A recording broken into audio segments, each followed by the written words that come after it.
on the line.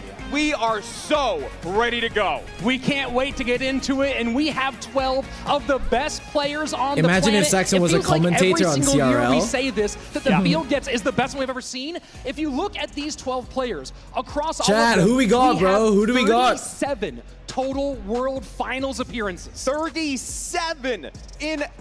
That is absolutely insane between these 12 players. You have Mohamed Light making his 5th appearance in a row. You have Riley didn't make it this year. Two-time champions in Mo and Mugi here. We have a former world champion in Eigor, and of course the new players that are being thrown into the fray that have never been on the CRL World Final stage before in Ian and Frontier Guard. I cannot wait my to face see is covering what Mo everyone Light, by the brings way. to the table. This is going to be absolutely insane, and of course they have to go through the gauntlet. Andrew, 12-player double elimination bracket. Right, Matches are best of 3 until elimination LBF. bracket. I love Last the player format. standing The is top crowned 4 world players champion. in points get that ever important first round bye, which goes so far when you talk about World Finals and how steep the competition is. Best of 3 dual mode. If you don't know what dual mode is, you can't repeat any cards through any said set. But we also have best of 5s in our lower bracket, upper bracket, and our grand finals. So you have really got to put in your work. You've got to work that decksmanship. And of course, the last player standing is crowned the greatest in the world and a fat $200,000 paycheck to go with it. Of course, all of them want to hoist and wear that crown, but Chat, $50 million company, by the way. the step it's like up a when you get billion-dollar into company, that bro. third place match, that second place match, that first place match, a single best of 3 or 2 of those. Yeah. If we have a repeat for $100,000 to hit that $200,000 grand prize, and of course, the Pharaoh himself, 2-time world champion, knocking on the door of $1 million in total prize pool earned in his career. He could do that here this weekend. It's just crazy to think that your third place match is worth $50,000 and that second place match is $100,000 in just 1 or maybe 2 best of 5s. Absolutely insane when you talk about the pressure. Yeah, the pressure is mounting. Of course, we have lots of players who have kind of big milestones in front of them. As you mentioned, Mohamed Light, 2 world champions, but there's also another guy with 2 world championships here, and that's Mugi. That's right. Mugi has been so impressive. What's good, He's been chat? grinding. He's been CRL playing day more than he one, ever bro. has in preparation for World Finals in the past, which is a really scary thing to hear when you talk about a guy that, as we just said, has already won 2 World Finals. He took a year off. He is back. He's better than ever, but of course, he's got to go through the Pharaoh and our absolute elite stack of competition. I mean, the competitors here, like you said, we say it every single year, but I do believe this is the steepest it's been. It is definitely steep, even when you talk about the players who haven't been here before. Frontier Guard qualifying to the China tournament. Every single pro here says he's at the level to compete. And then you have playing on home turf here. That's right. That's finally a world finalist, Ian 77. Dude, that's a part crazy. of this tournament at last. And It'll I know be there's cool. a lot That'll of be fans sick. here tonight who want to see him go off. Yeah, the man on his home court, he came up to us last year in the lobby in Finland. He goes, I'm going to make World Finals next year. Here he is, first man in with the golden ticket. As you guys can see, those are our 4 players with the first round bye. Mo Light, Sub, Ian, and Pedro. They'll all be waiting to see who they have to face off against, but being thrown right into the fire. We got Casualty or Eigor, our former world champion, going up against Sandbox, Timbo, what do you making a say? return to World Finals. Frontier Guard, who you were just talking about, who has been very impressive all week long. Good night, Timpa. The last 6 years of World Finals, which is so impressive. He squeezes in the LCQ, and then Rich, we got 4 more guys here in this lineup. I am so pumped for match number 3, Adriel and Mugi. That one could go either direction. Of course, 2-time world champion against now 3rd appearance here, or 2nd appearance here at World Finals. There's a lot of Adriel commentary has right been so now, good chat. for I'm not so going to long. talk very And much at then the start, maybe but I'll talk more later. the most exciting matchup of the day, the most unpredictable one. Lucas and Sam. We go old school to the hair that don't care against the mad scientist himself. That one is going to be an absolute banger. I mean, when we talk about the meta right now, everyone's talking about how heavy it is, how beatdown is the best thing out there, but that's not exactly true. There is great cycle out there. There's great control out there. Beatdown might be favored in the moment, but there's so much new in the game. When you talk about evolutions, you talk about tower troops in the... Chat, what are we saying, bro? You guys think there's going to be a lot of beatdown? You think there's going to be more cycle in the CRL? Because low-key, like, Cycle has more potential for outplaying, you know what I mean? Crazier. I absolutely love it. Well, of course, Lucas, the only player to go back-to-back monthly finals without a coach. So we'll see how he does with that one here. But, you know, you talk about that meta stuff. Remember, this isn't ladder. This isn't ranked. You have to play dual mode. So as you go through, you start burning cards game over game. The meta shifts. We see how day by day mini metas form. Absolutely. And Cycle's going to be a significant part of that. Yeah, when you talk about the competitive scene, the meta out in the world is not the same as one in the competitive weekend. It all Chat, the first game is going to be Sandbox and Kazardi, but it's in 5 minutes. So I'm just letting you guys know, what I want to do is when the games are live, I'm going to be turning down the commentary pretty light, and I'm going to be speaking over it, okay? Because obviously, like, that's the only way I can really do that. And if you want to just hear the commentary and you're like, bro, don't turn them down so much, then just go watch the actual commentary, alright? Alright, Juicy. Wait, here they come, bro. Aura farming, hands in the pocket. Nonchalant. I don't give a fuck. Dude, look at this guy. Yo, I want him to lose, bro. Fuck this guy, man. Dude, trying to farm Aura, bro. Dude, he doesn't give a shit. Dude, what the fuck?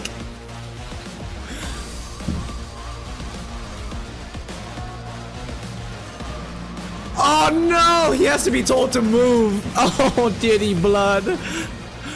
Bruh. There's no way. And Eigor's opponent, the best Korean player in the world. Everyone give it up for his adversary, Sandbox!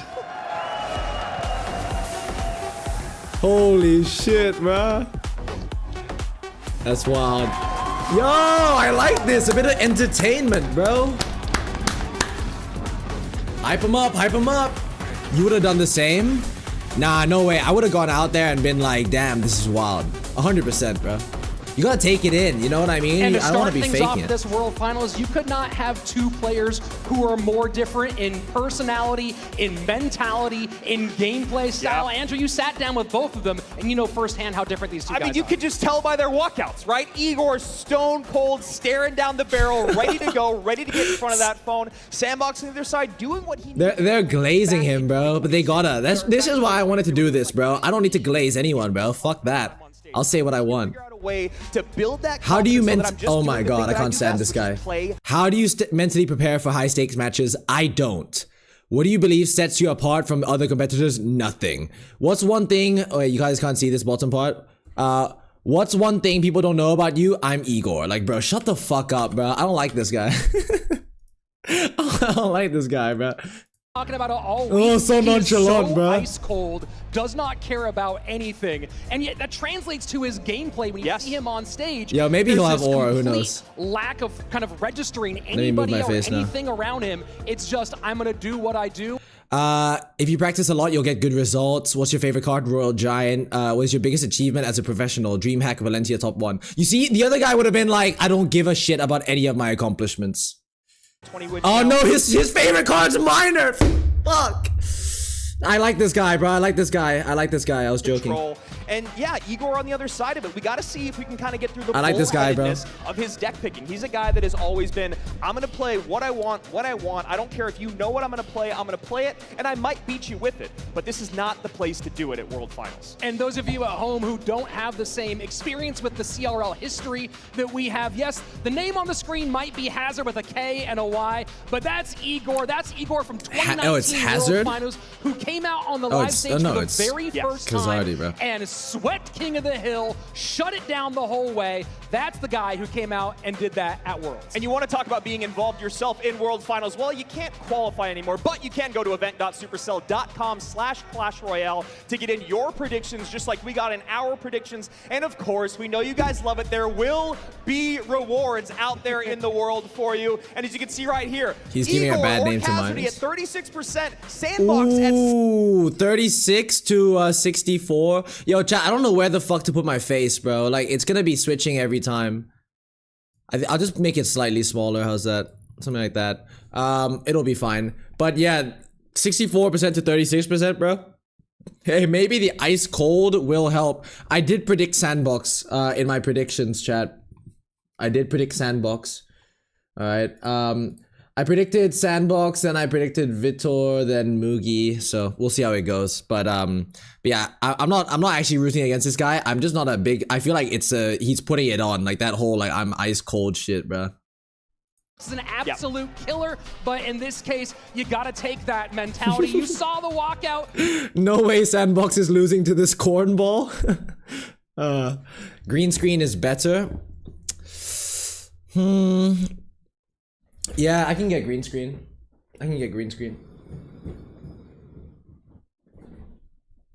Pick Sandbox. Now, in recent history, Sandbox has actually had the edge over Eigor. You talk about them meeting all time. Igor's only won 37% of their matches. Sandbox has taken those points. He's taken it even this year in CRL. So, you know, recency bias confirms that. Absolutely, and we'll see, of course, in just a couple of moments how that bias comes out to everything as we've got our first match. I believe we're ready. So let's go ahead and kick things off with the opening match of the 2025 what is this shoulder Finals, brush from Eigor both of them? and Sandbox. Let's go! Wait, chat, 1 sec. Alright, there we go. There we go. And here we go. Game number 1 now.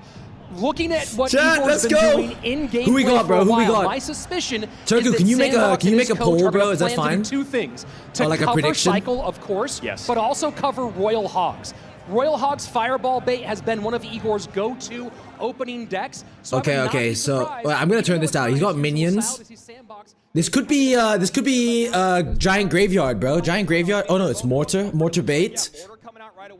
Mortar Bait versus RG probably. Like no other deck really. Oh my god, yeah. Wow, he's playing his favorite card straight away. Now chat, don't forget that like they can't reuse the same card, right? It's like it's the jewel decks. 6-7 emote. Who the fuck is spamming that on the sidelines, bro? Wait, that's hella distracting. Okay. Wait, he went early mortar, which means that he will take damage, right? Oh, actually, he defends it really well. Okay. Damn, bro. Lightning comes down, wipes everything out. Okay, he's safe. Dude, I would have panicked already. Alright. Kazardi is up Elixir right now, chat, and he doesn't need to defend that? Wow. Wild, bro. Cannier's broken. Mortar is a meta deck, to be honest. Yeah. But RG's actually been doing pretty well too, bro, in my humble opinion. Now, chat, I'm not a pro, okay? So don't judge my opinions too harshly. I'm just gonna be saying shit that I think. Alright, that's what you get on this channel. Alright, RG comes down. I mean, Fisherman comes down. I will secretly goon to SAXON, but I know nobody will see this. Alright. He protects. Mortar's on tower. Okay, first damage of the game here. And Ghost does get down on time. He only gets 1 shot. Okay, that's fine. And Ghost could be some counter pressure for him. Okay. Ooh, pressure. Bro, I've been playing against this, and I've been seeing some people play against this shit, and the Goblin sign has been like low-key cooking recently in the meta. Wait. Evo Ghost comes down. Dude, I can't tell. Because I know I would have lost already, bro. He does get the arrows down on time. Bro, they're being so patient, both of them. Alright. And the good thing, though, when you talk about Igor's matchup are the minions. The minions are going to be really difficult. The minions are going to be difficult to kill, apparently. Yes, that's right. I knew that. Dude, I don't know who has matchup here, bro. I can't see the RG deck breaking through, like, ever. I can't see it getting any damage except for Lightning Cycle. I could be wrong. But I just don't know how he's gonna get any damage. Like, the stuns, the cannon carts, the Evo Ghost as well. Minions damage. It just feels crazy. Dude. How is Sandbox gonna win this? Shit, chat. Look at him being ice cold, bro. Look at him. But he knew he was maybe down a little bit in Elixir, and if he had done that, he'd be hurting. Just kind of as he is right now. Denji, we did play horror games today. We played 1 horror game, bro. The stream's been going on for a while. Okay, wait, Sandbox getting, Kazardi's getting some damage. Sandbox does activate King. Sandbox still hasn't gotten like a morsel of damage. I really don't think he can, bro. I think this might be like a dead game for him. It's gotta be an L matchup, no? Surely. Okay. He's used his miner in this deck. Gets the gang down low so Barbell can't hit it. Oh, RG on tower! 2 shots? Maybe 1 more? 3? Oh my god, wait. Bro, he's cooking. Hold on, chat. How do you get all that damage? Yeah, Eigor was trying to dual lane pressure there, but it didn't work. I mean, opposite lane pressure. It didn't work though. Sets up in the back here. He can't set up in the left lane because he just gives lightning value. Like, does Sandbox lightning that? Yay or nay? No, it's too aggressive. He's just gonna keep setting up. Because with the minor mortar deck, there's no big spell, so he can just keep defending for 40 seconds. I think he's got this, chat. Wait, he keeps defending. That's all he needs to do. Oh, he pressures. Wait. Does RG get a hit here? It might. No, it doesn't. No, it's over, bro. Sandbox wins. It's over, chat. He catches the miner as well.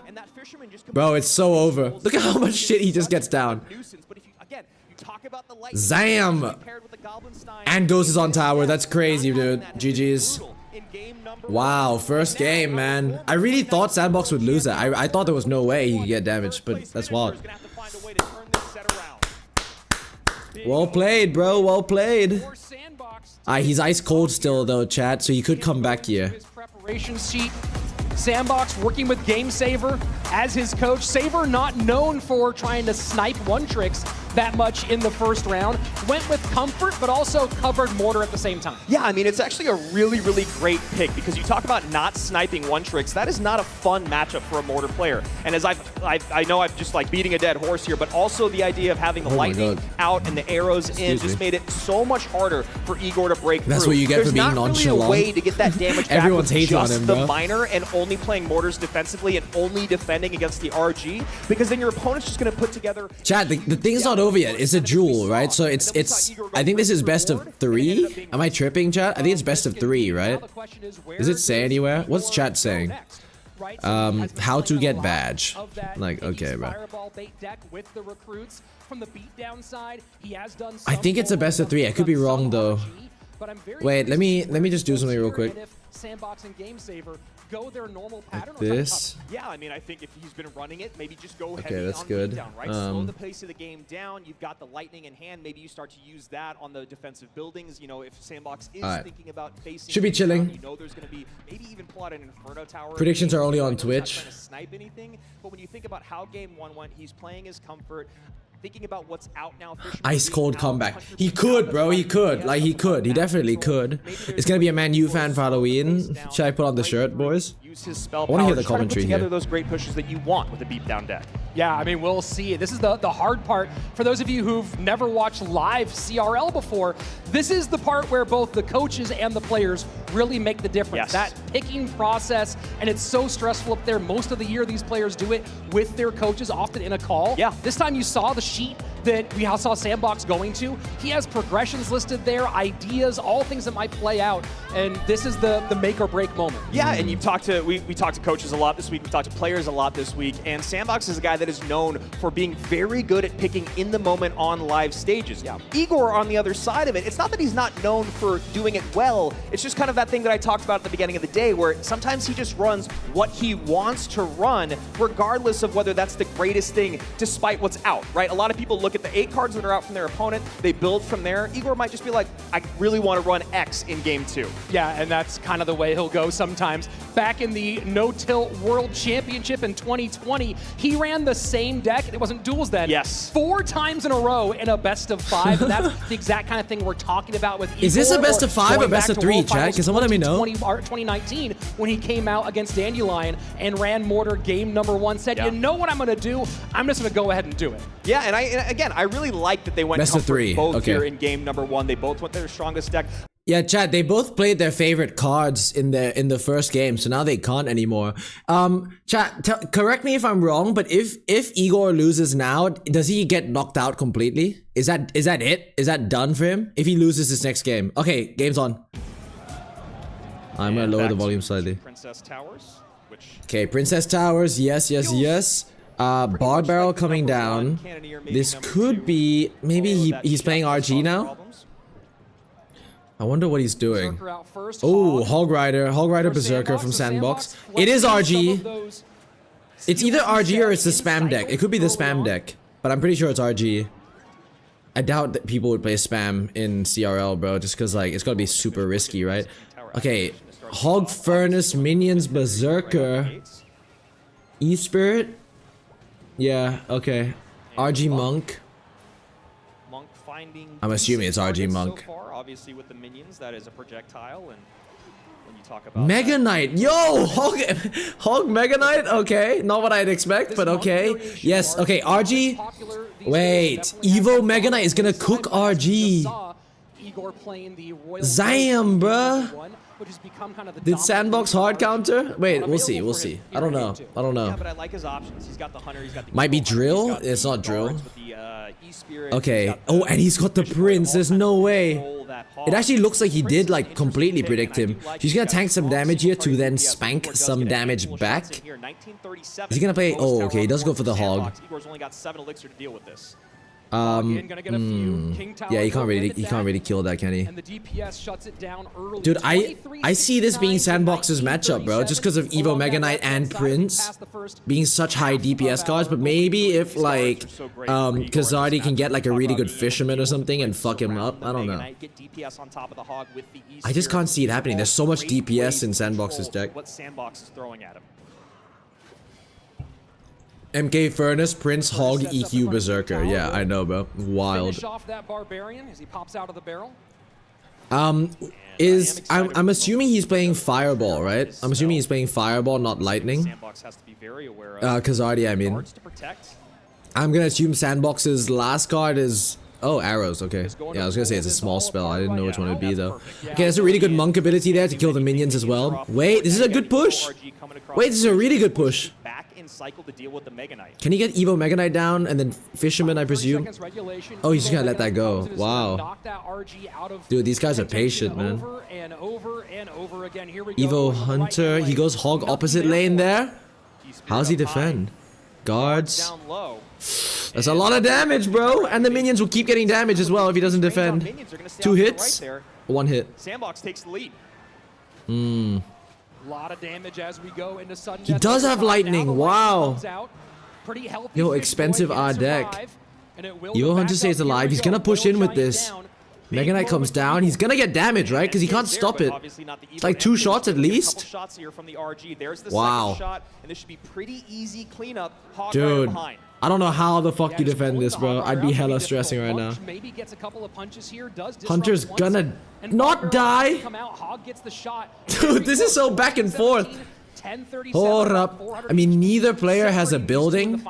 I guess Evo Mega Knight gets you away with that because then you don't need to worry too much. Monk gets that free damage right there. Furnace does die. Dude, 6 elixir leaked and 3 elixir leaked. 3.5 elixir leaked. You can tell they're like overthinking this shit probably in a good way. Brother, this is stressing me out, bro, and I'm not even playing. Damn, Fisherman and the guards to defend that. And you got the Fish Boy to help here with the Prince. So right now, Eigor has all the answers. He gets the lightning down. Damn, I think Igor's got it, bro. But he still can get the RG I think he's got it, bro. The big thing is you don't want to do that. And then unless. A hog plus minions plus whatever. Ooh, the Evo Hunter's gonna cook. Evo Hunter's gonna net the hog, I think. Damn, bro. Wow, the arrows reflect. Huge for Eigor. Yeah, and then one RG shot, 1 lightning will win. That's GG's, bro. That would be the way for the hog to break through.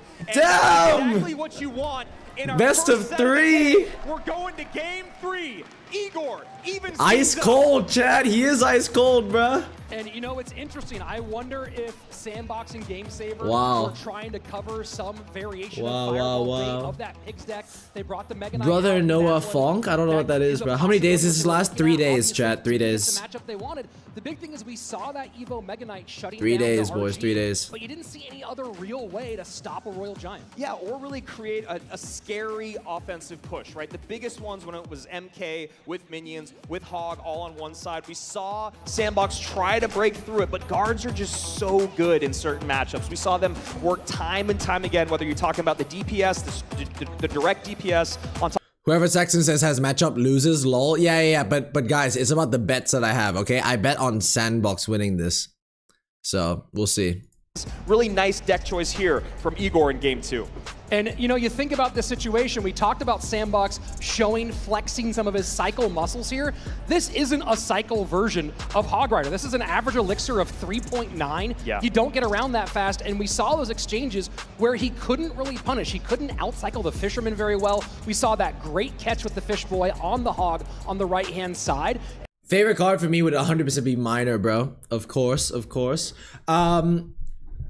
Like the John Pork emote, I did see that. That's wild. How many more days? So guys, it's day 1 and then there'll be day 2 tomorrow, and then on Sunday it'll start earlier and it's only like 2 hours for the very final day. Okay, 3 days total, bro.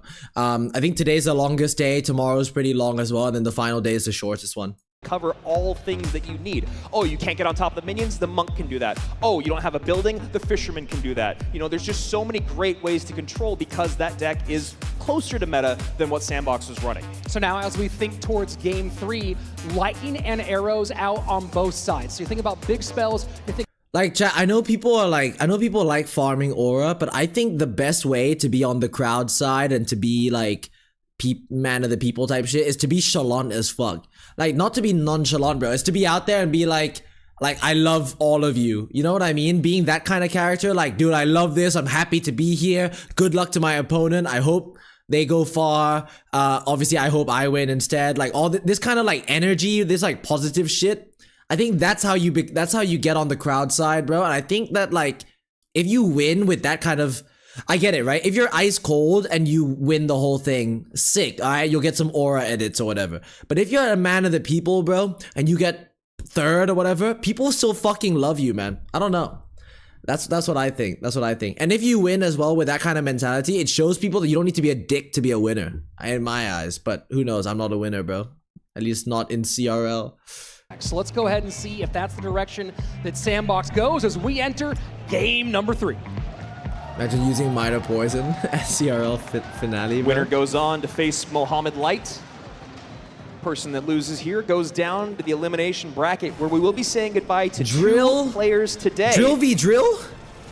Drill v Drill, chat? Bomber It might and be. Valk against Drill. Ooh. Great stuff for Yeah. Sandbox picking here. And I Drill was just v gonna say, it looks like a Drill. drill, you know, not necessarily mirror, but a drill. Dude, they matchup. both have Igor Valk. Also has a Valkyrie and Evo Witch to deal with.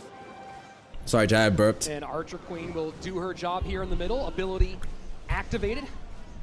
Okay, so I it's don't know what it is, but Queen when I see versus a couple Witch. Archer Queens on the board, it just makes me nervous. Alright. The amount of DPS there. The I ability think being able- you drop that Sandbox second is one winning down, this, you get bro. another I think Sandbox is instant winning ability, this. basically, which is really, really interesting. Queen's got some really good Talk pressure. about The only thing how is it works Evo having Witch. Like, Evo Witch could force out the Valk on it instead of like the Drill, and then it might be slightly tougher to defend. He's got the Evo Snow. Kazadi does not have the Evo Snow, which is gonna be like the only way to really get rid of the Valk, I think. Just recognize, okay, I think that Queen's got so much pressure, man, so that's why. But we'll see. He's got guards as well. This is a great drill counter. Sandbox's deck. In cycle so that you can double drop immediately. He's going to All want right, to cover with let's see something like this. Ice Spirit plus Skellies, have his log available, or the Valkyrie available after that. Go cheap in the beginning so that you can get the elixir and have it stay on the board, right? If you use Evo Snowball against Skellies and Ice Spirit as opposed to Valkyrie, it's just a little bit different. So I'd like to see the Valkyrie drop second, or the log Chat, drop second. who we got, bro? Who we Evo got? Witch, Snowball gonna go try to put that more in the range of the Queen. Great Ice Spirit from Igor. Is he gonna pop the ability? Yes, he does. Alright, time for my commentary here. Yo, he's pushing it with a big push here. He goes for the hut early. The Goblin Hut here. Wow, that's not what I would have thought about doing, but I guess it works. He does get the log and the Valk down. He takes no damage. Crazy. Alright, and Sandbox has bomb tower, which I guess is good. It's healthy, it's tanky, it can prevent these troops from pushing through. Also the Queen aggressive, wow. Surfacing from the ground damage. Hold on, chat. What's happening here? He's gonna go guards on the drill. Queen ability here. Plus a poison offensive. Yo, wait. So does Kazardi have a big spell, chat? I would assume he does, right? Like he's not gonna play log and that's his only spell, surely. And he gets the snowball down. Whoa, look at the damage. Whoa, he ate a lot of damage there. Can he kill the witch though? He goes to the bomb tower. He's gonna kill the witch and the Valk. That was really good. Zam! Okay, what can he play for the witch? What can he play for the witch? Snowball to knock it back. Queen ability here. Witch might get on tower, but does it matter? That's not gonna be a lot of damage too. Ooh, Valk's on tower. Activates King! Shit. Bro, wait. He misplays the Valk though. Does not hit the Queen. He goes to the log that will probably kill the Queen. Yeah, that's gonna... Oh my god. Wait, bro, I don't know how this is gonna go, dude. I'm assuming Kazardi has to have a big spell, right? Sandbox win, what the fuck, don't sell? Dude, this is stressing me out. Dude, maybe Kazardi will go far, bro. We'll see. He goes for the poison there. I mean, to be fair, he does have that dual lane pressure option, whereas Kazardi is forced into one, realistically. Gets the perfectly timed log there. Queen's not gonna do anything to the Evo Witch. He goes for the bomb tower. What is he gonna play though? Wait, this is so menacing here. He goes bomber down low. Ooh, Valk gets yoinked away with the rocket as well. Oh my god. Dude, and he's not even down much elixir. Damn. And he can't get the snowball down in time. Queen's not gonna do anything. I think Eigor has it, chat. Come on, bro. Let's see some crazy clutch come out of him. Okay, good Evo Valk there. Yeah, this is interesting. The Archer Queen trying to clear everything off. Wait! Oh! That was a big hit. I'm surprised he hasn't gone for any snowballs though, chat. Gets the guards down. The thing is, Eigor does have the rocket. Yeah, so he needs to go like poison drill now. Poison down. Evo Snow? He misses the log! He's not ice cold! He's not ice cold! Wait, does the rocket do enough? Time for this rocket. Poison in, log down, ice spirit to clear, snowball in. That's gonna be it! Sandbox takes game! Oh boy, what a comeback, dude! Chat, I'm not biased, by the way. I'm not biased, bro. I'm not biased, bro. I'm not biased, bro. But hot fucking shit, bro. Damn, it was that log. It was that log, bro. So is he gone now? Is Eigor done for the rest of for all of CRL? Can someone let me know? I want to hear what Juicy has to say here.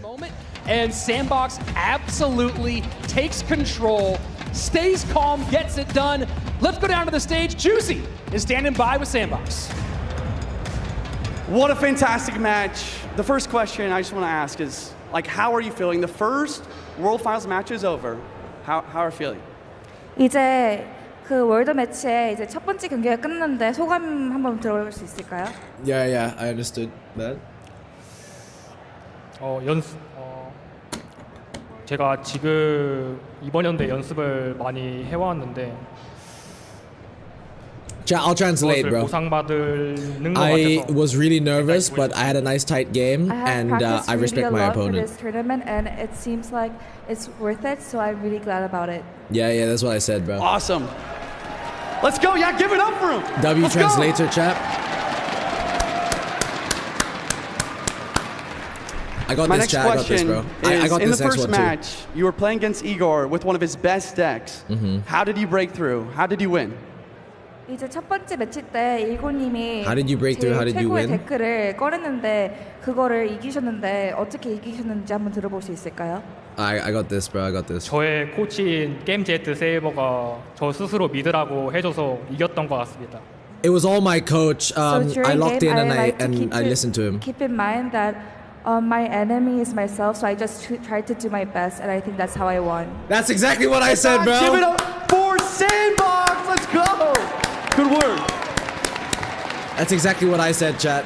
That's exactly what I said. And Sandbox getting it done as our opener here. You know, there's already so much pressure at World Finals, but to be the first one out, that is always a little bit added pressure. We've seen it. Oh, yeah. We've seen, and let's go back to when Mohamed Light lost in the first match of that opening World Finals. And that happens to everybody. Here we saw Eigor fall, Sandbox staying strong. Well, back in 2021, Eigor did a good job in that lower bracket when he got third place. So that's Damn, not the shush end is for looking Eigor. You real know, maybe regretful getting those now. nerves, those jitters out, first match out.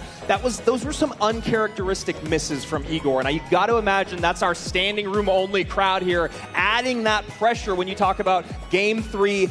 Damn, bro. What are we saying, boys? I feel like this is the thing, right? I didn't watch much of CRL last year, but every time I did tune in for those 3 days, like I remember, it wasn't even last year. Wait, no, it was the year before. Did they even do? No, they did CRL last year. That was like the one that Riley won, right? Did they? Or was the one that Riley won like 2 years ago? Either way, like 2 years ago when I watched CRL, I remember like just clicking on and being like, yo, these games are fucking close, bro. Like every single one was insanely close. It was crazy. A great way to start our second upper round bracket. And I'm fairly sure Igor's going to face, from that trifecta, the loser of Pedro versus either Lucas or OP Sam. So very interesting situation for him there. And that's going to be one of our elimination matches today. Yes. We're sending 2 players home on day 1 of World Why is it Finals. so blurry they can hang now? out, but they can't play anymore. Of course, that's a bit of a road down the road here today. Right now, we've got this good given his situation with I don't know why it's so Absolutely. blurry. I Oh, mean, now he it's talked clear. a lot about Nice. taking some time off and coming back to the World Final stage. What But a lot the has fuck? happened in a couple of years. We've seen all these players kind of grow up in the evolution of CRL. A couple years can do a lot for you in terms of maturity and confidence. And as you can see, it really paid off for Sandbox up here. You know, Chat, so with this one, I think I voted Vitor. I'm not gonna lie, I don't know who Frontier Guard is, bro. But maybe he's sick, bro. Maybe he's sick. Let's see what the votings are. I'm gonna assume it's leaned heavily towards red.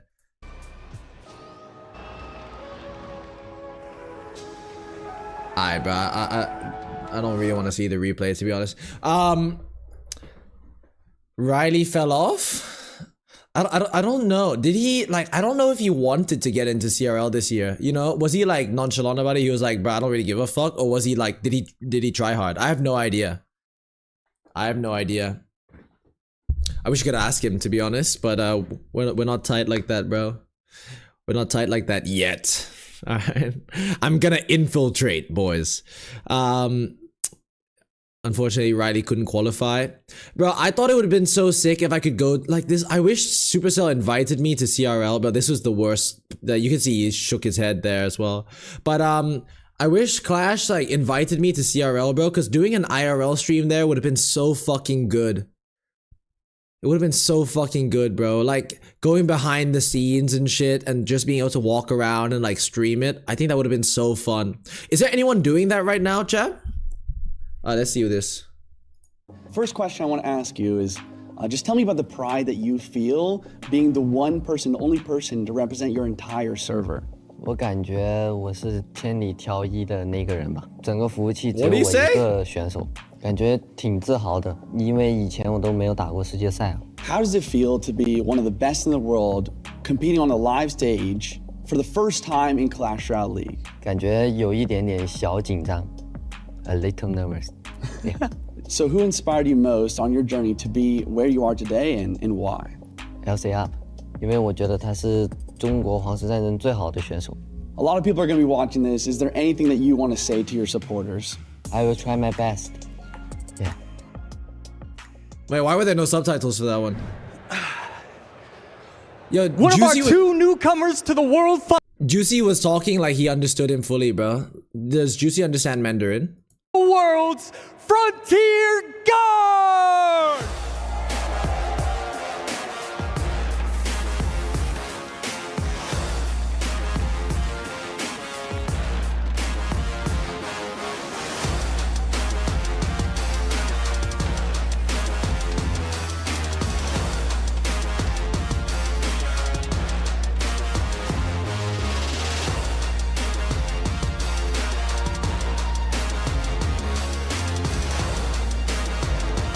He's the winner of the LCQ. We know he can handle the pressure. He's the man with the kindest smile in the world. It's a Vitor 75! Is this guy on drugs, bro? Sorry, what the fuck is going on? Why is he like stumbling around, bro? I like the energy though. Vitor with the smile, Portuguese lad. This is what I'm saying, chat. You gotta come out there and take it in, bruh. You gotta be out there and be like, yo, boys, I'm happy to be here. In my opinion. And welcome AC to the broadcast. Good to see you, brother. And welcome Juicy J to the caster's desk, man. What a crazy way to start our day with that first match. I know, it was... Wait, a little bit of insider knowledge, bro. You should check Frontier Guard's API. He was training with Ian like an hour ago. So chat, he was playing scrims with Ian an hour ago. In terms of World Finals, Vitor making 5 of the last 6 World Finals. He's had great success when you talk about the World Final stage, but technically he was one of the last men in, just like Frontier Guard. So at least in 2025, their stories are very similar when we weren't sure who those last spots were going to be, and here they are facing off against each other in round number 1. And Juicy, 2 very different... Previous CRL making his Clash Royale World Finals debut. Why can I not read English, bro? It says Lone Wolf. First time playing all 11 other competitors on the main stage. Damn! Whoa, yo, underdog story chat? Low-key, I want him to win, bro. Really well in practices, either going even or actually winning some of the matches these practices. I voted for Vitor, but I low-key want to see Frontier Guard win just for a good underdog story. And he's also feeling confident, so this was a tough pick for me. Yeah, you know, Vitor goes through that lower bracket run at the LCQ. You can see right here, he's talking... How do you mentally prepare for high-stake matches? Controlling my breathing is the most important. I like that, bro. What's one thing most people don't know about you? I like cooking and swimming. W's. Who do you consider to be your biggest rival? Everyone's a rival.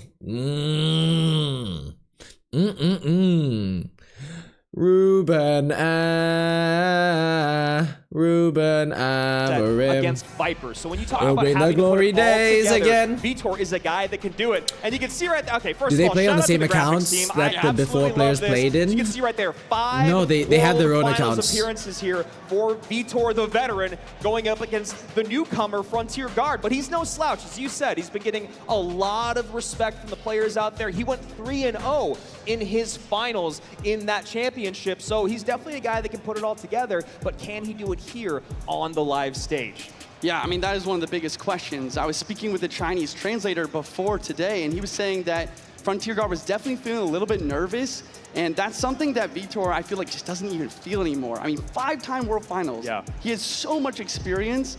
The only question is, can Frontier Guard handle the heat, handle the bright lights? Yeah, you know, people are talking a lot about how he loves to play bait. I'm not sure when you want to come that out with, but let's take a look at the predictions from chat.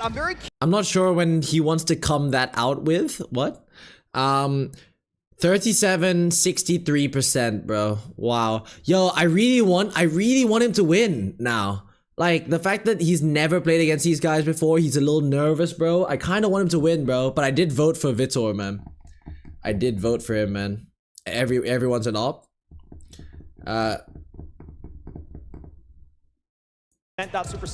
Chat, smash like on the stream, bro. I agree. Smash like on the stream. To see where we all respect to the mods, they are the real soldiers, honestly. Did someone go for the dark horse in Frontier Guard? Let's see it. What do we got? What do we get? Okay, yep, no surprise there. I did pick that for myself. Juicy? Vitor, all the way. Okay, and where did Rich and what's going Josh on? end up? Did anyone go for the odd man out? They didn't. We're all going damn! Everyone Vitor, voting for Vitor, bro. A lot. He's had a lot of success. All right, we'll see. We'll see. About what he's going to be playing in the meta. People have talked about how he's more smash like on the stream on YouTube, bro. Smash like, please. Appreciate that, bro. Or how this meta only favors their playstyle. If you're on TV, bro, I know it takes more effort, man. I'd appreciate it. Okay, just like go to the 3 dots and then let this like button come up and then smash like, bro. We're on 67 likes. Let's ruin that. I've talked to a lot of coaches. The idea is that it will probably stick with comfort, try to like, push off those nerves a little bit, try and get some momentum off of that.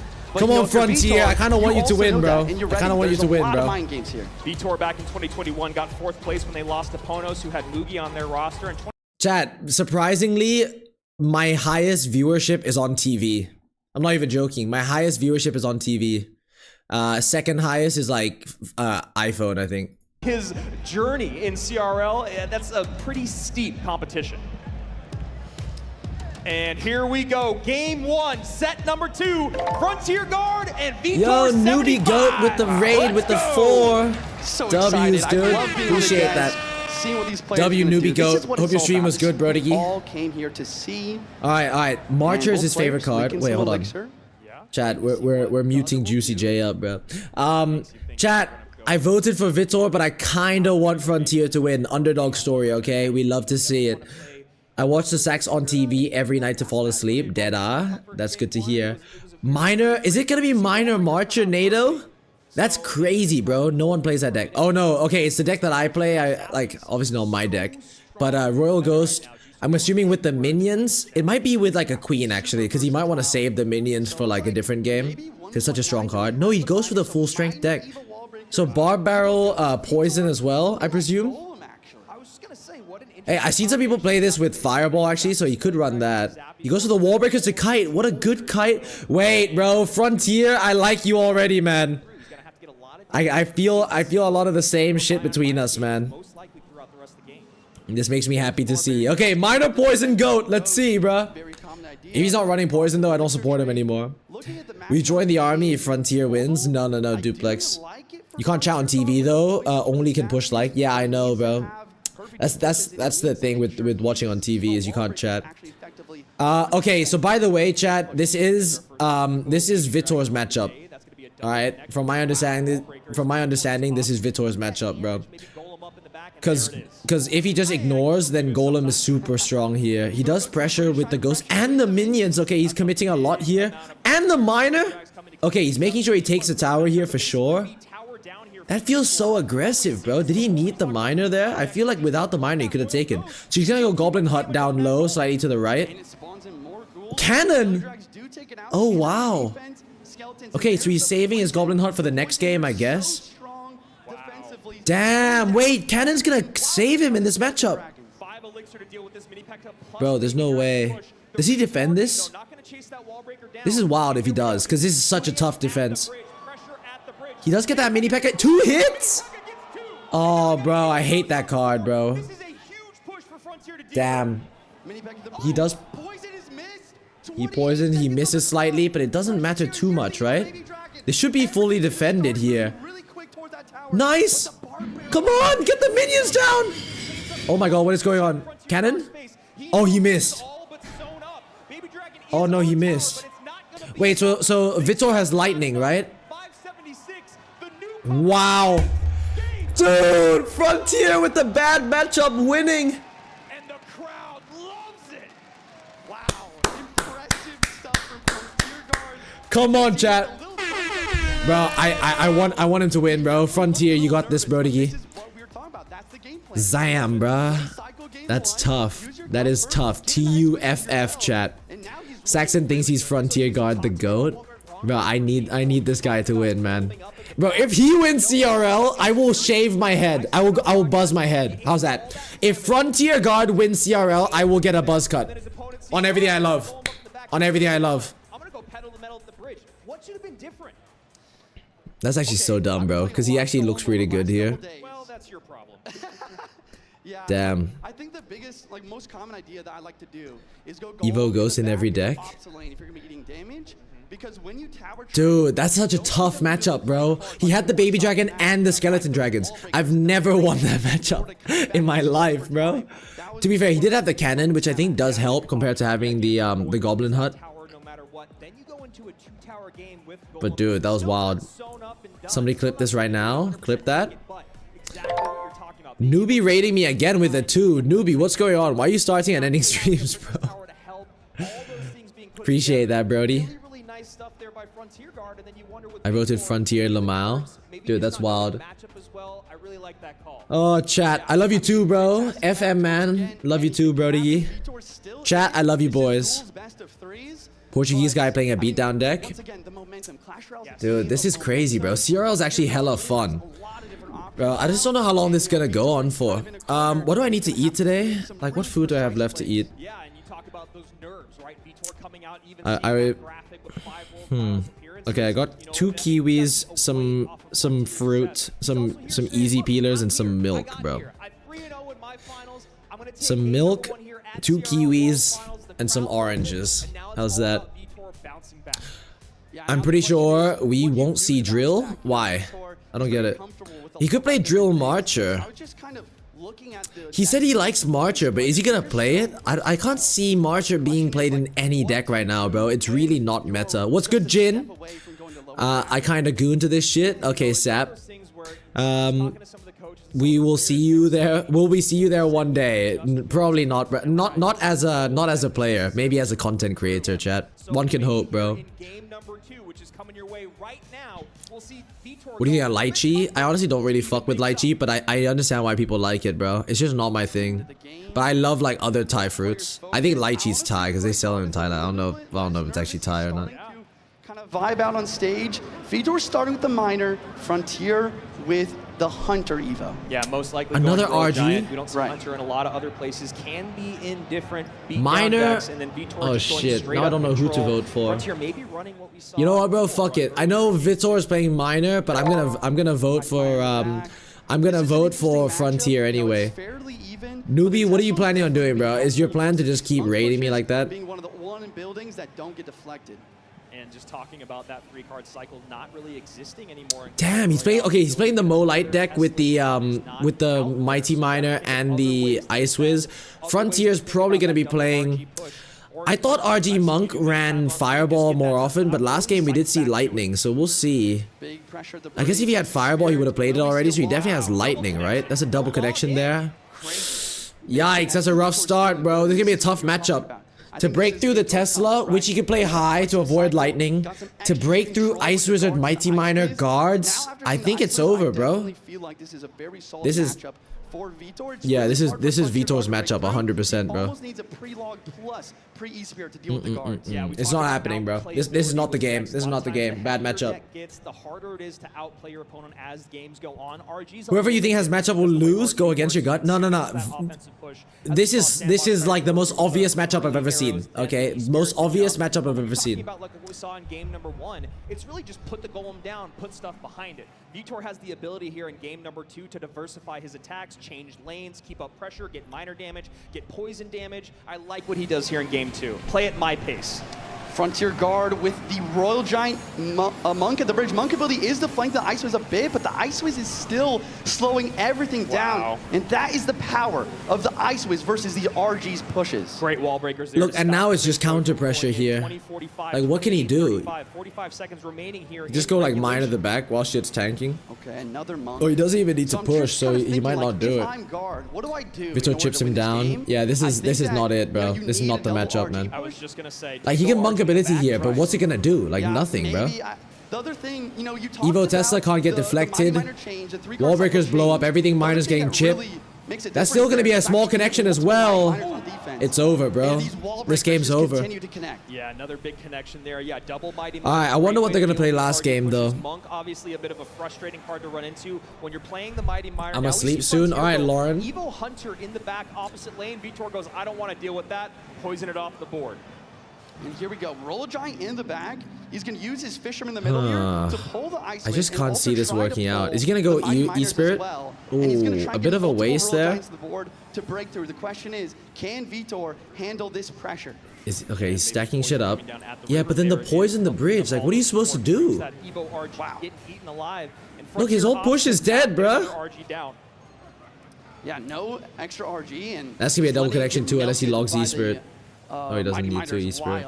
You definitely, another big thing about this matchup is just getting your... Oh, opposite lane. Okay. I like it. A cheeky bit of a switch up here. RG in front of some guards. He goes opposite lane there. The guards kind of push the RG along a little bit. Tesla's dead. Is he gonna go for another RG right now? He's trying to take out his opposing guards, but it doesn't No, work. he can't. And now another big counter push Nah. from Vitor. High minor.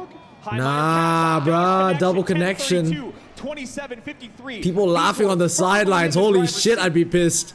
And we're heading into triple elixir overtime. We have not seen Okay, the last spell minute, from last minute, Frontier chat. Guard. I'm assuming it's going to be a lightning. I feel like it was What's stopping Vitor from just going all in here? I I guess nothing. Oh my god, E-Spirit's dead. Guards have to come down to kill that. No.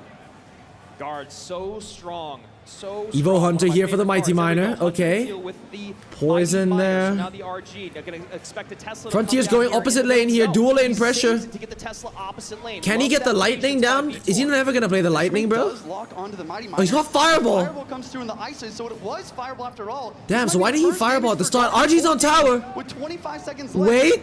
And it's alive. The monk pushes the holy Not shit. enough. No connection. Connects. 18 seconds. We're going That's to it, bro. game It's number over. 3 once again. Nah, it's over, One bro. last push. That's crazy, it's looking bro. like a game 3 for sure.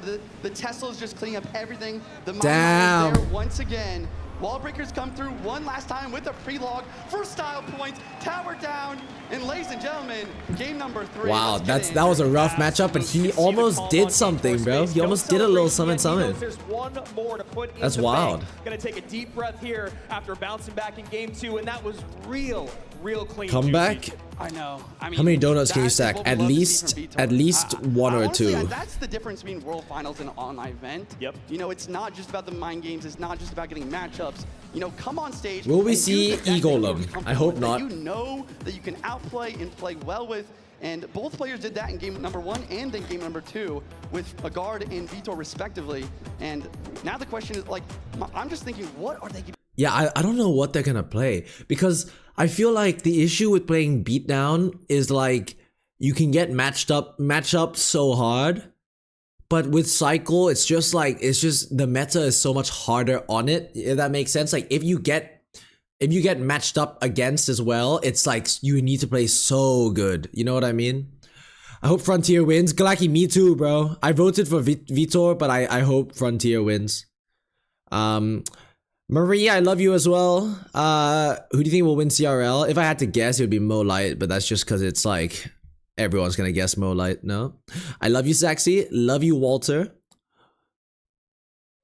Who the fuck got a whole jerry can as a water bottle? This guy, bruh. This guy. Behind you is a green screen. Oh no. Alright, let's unmute.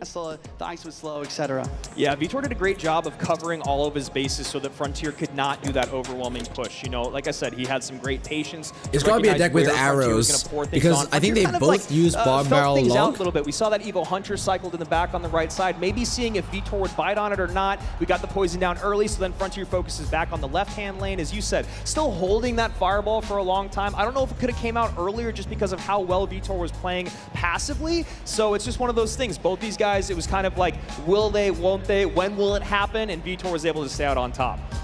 Yeah. Like what counters Beatdown? Anything with really good pressure and like a good big spell for the troops, to be honest. Or like if someone plays like Evo Witch, Evo Valk, you know what I mean? That type of thing. Yo, Austin with the big raid. What's good, bro? W's. Everyone's saying bald. Very funny, bro. Alright, Austin, you're not original, little man. You're not original, bro. You disgust me. Alright, you disgust me. Let me know if you want to call, by the way. I lost No Nut November after I saw you. Ball right. Out on top. What's good, Austin's chat? Right. How you guys doing, bro? How was the stream? Was it a W stream? Roll Yay or Giant, nay? I've seen Frontier Guard play a bit of Roll Giant, but overall, Roll Giant is one of the most complicated archetypes It really in Clash is. Royale. So I feel like it'd be really tough to play on stage unless you're a Mugi, a Pedro, for example. But You know, another thing about Frontier Guard's, you know, comfort, it's log bait, right? Austin beat his new problem hardest. with log bait W's. is that it's very Well done, Austin. counterable. Yes. He didn't say But anything in the chat, I don't know, did he? maybe he's just that good. Yeah, maybe. I mean, we saw Riley do it last year, right? Right, New yeah. log bait was coming. Log bait was a bit stronger last year probably Right. than it is right now, although there are new versions of log bait that are getting more and more popular every single day. We're seeing more and more Rascals. We're seeing Bush come out. We're seeing the double small guys, whether it's Princess and Dark Goblin, what have you. Royal Ghost is in a lot of them, so... Yo, guys, stop obsessing over No Nut November, bro. You really gonna let a month tell you what to do? Keep it a stack with me, boys. You really gonna have a month tell you what to do? Alright? Come on, bro. Lock in, chat. Lock in, bro. Decide yourself. Don't let the month decide for you or you're all failing, bro. Alright, let's go. Love the graphics here. Once again, guys, this is duels formatting best of threes. Any card that's played previously cannot be played in this match. Furnace could be Hog. Cannon card in the back from Cannon Frontier card is Guard probably gonna and be a Furnace Mortar, Evo but he doesn't from have Minor Vitor. though, so Let's watch could he as play these decks Mortar Bait without unfold and Minor? see what these players are He using. does. Cart and Barrel. Boss Evo Bandit, Barrel, Furnace, we see Spam. a lot of mortar. So this is gonna be Ram Rider versus Bait. I don't know what the matchup is here. I'm assuming the Vitor's deck is Ram Rider. Yeah, this is an interesting Ram boss Rider bait Snowball bridge type shit? variation. Or Ram I Rider assume Lightning, these maybe? arrows as well. Maybe expecting that bait element to come out from guard. And why? Well, it is not. Yeah, complete Ram bait. Rider. You know, these Skeleton King Ooh. ability. Oh, wow. Wait, good aggressive push this is a here. lot of pressure. Yeah, there's a lot of pressure, a lot on the board, and Vitor doesn't really have a way to take Whoa! it. He's gotta go Spirit Empress. Shit! up high. Frontier! This Goblin should make light Oh my god, work this of is gonna be a it. lot of This is damage, bro. gonna That's be gonna a be lot like, that's of gonna be like damage at for least another Frontier shot. Guard. Vitor is very fortunate he got that second shot in Oh Empress. shit, he has guards? I mean, not guards, sorry, vines. It's really going to And stop most of Snowball. everything and then Damn! Snowball Okay. as well. So once Okay, again, okay, what a before start I from was, like, Frontier here. captivated He's by the up in the Skeleton King Elixir ability. lead as This well. Witchman deck is fairly And he's solid, cycling but his the fact that evos, he has bro. 3 spells to be so ready for these bait elements Yeah. gives him a decent chance of actually Chat, coming back. this Yeah, is the fact that he wild. can get Mortar on top bait. of that Dark Goblin with Mortar 2 bait different versus spells Ram is Rider. real, and they're Frontier's both just different leaking trades. That's here. something that's frustrating for Frontier Guard. You got that Evo Snowball. Cannon card at the back. Not Okay. always the best when you're going up against Mortar. Alright, when you're chat. going up Who we against got, Cannon bro? Card. Who do we got? And obviously, you can get Who do that we got Goblin now? down Update, first update, with the update your guesses, That's bro. always gonna be a great way to clean up. Alright. So Cannon card there is gonna take care of that Furnace pretty well. It's gonna kill the. It's gonna do a good job against the Boss Bandit too. He's doing the same push, man.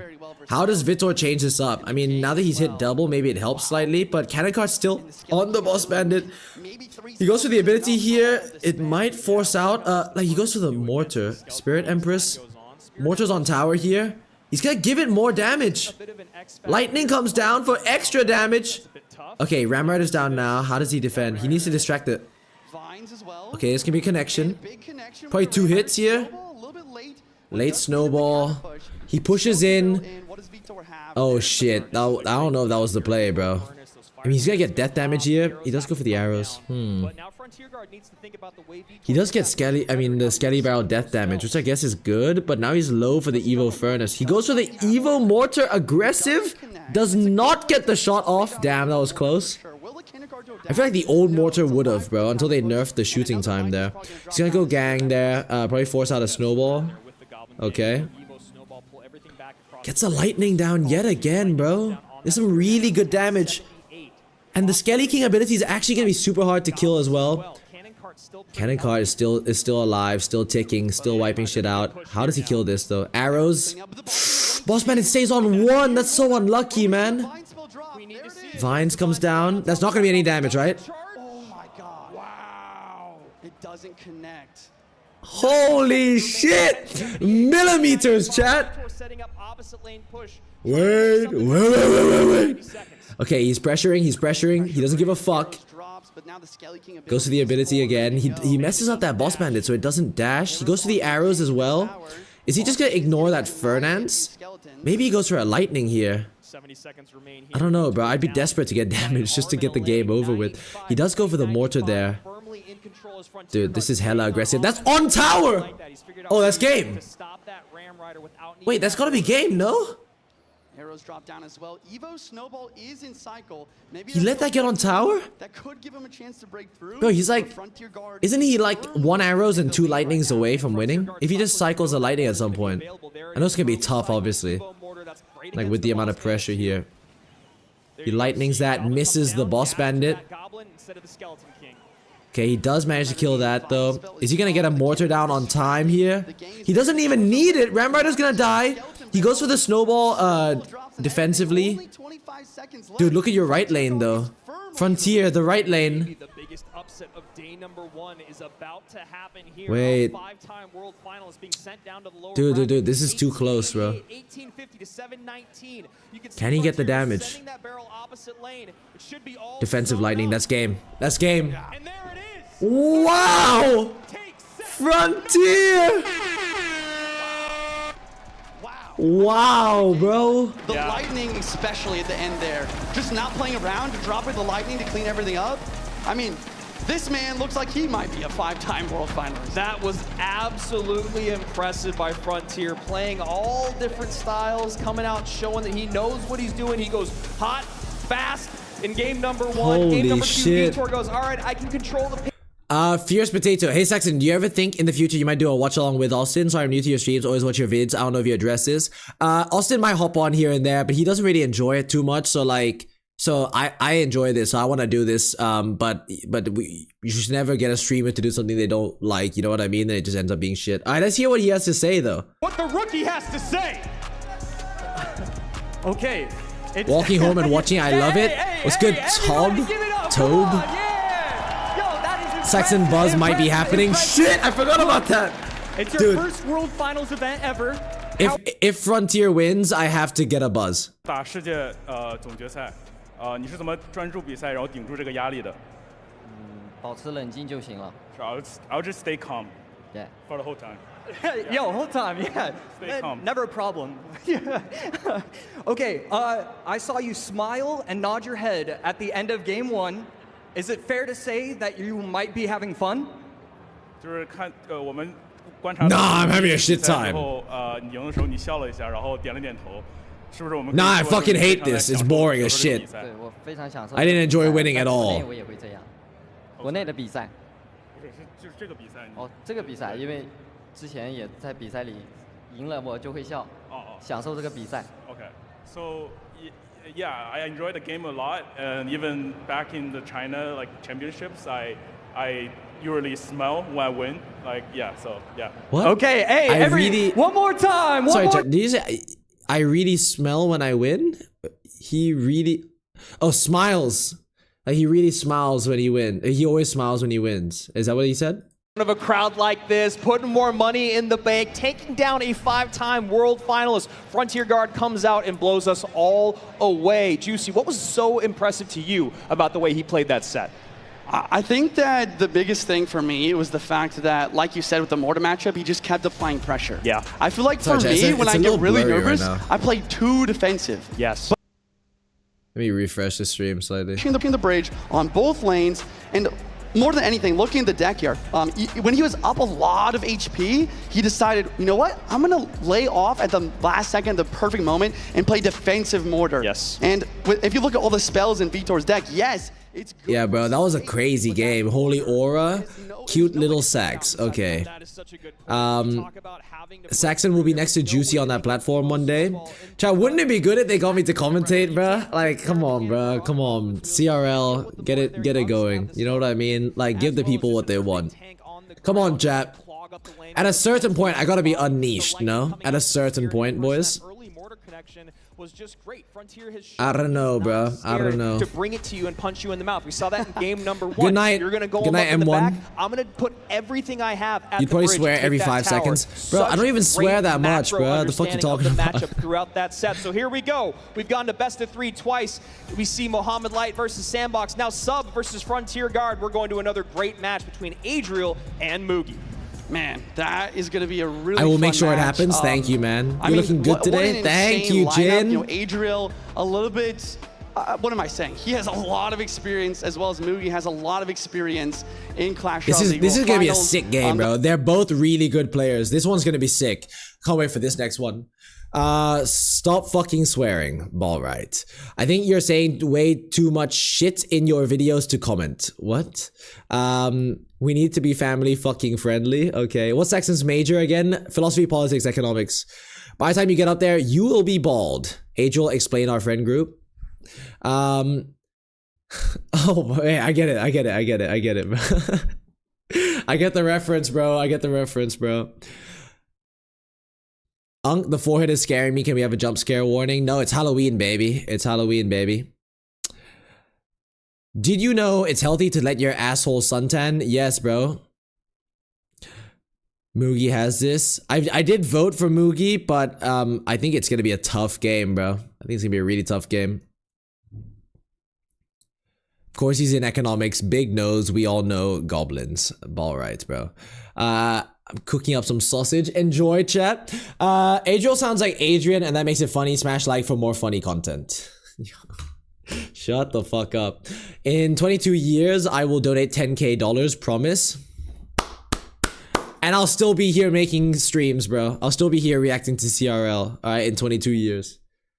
W's. Where's the Halloween costume at? I don't have one, chat. I addressed it in my video today, if you watched that. I enjoyed the video, bro. I don't know how it did. How did it do? How did the SAXON again video do? Let's see. Do-do-do. Do-do-do. Do-do-do. Do-do-do. Do-do-do-do-do-do-do-do. Oh, it's doing about average, which is cool, I guess. Kinda awesome a little bit, I guess. It's average. Alright, let's hear this. What has changed for you since then? And like what didn't work for you then, but is working for you now? Más práctica me faltó en el 2024. Que este año sí la tuve y por eso estoy aquí.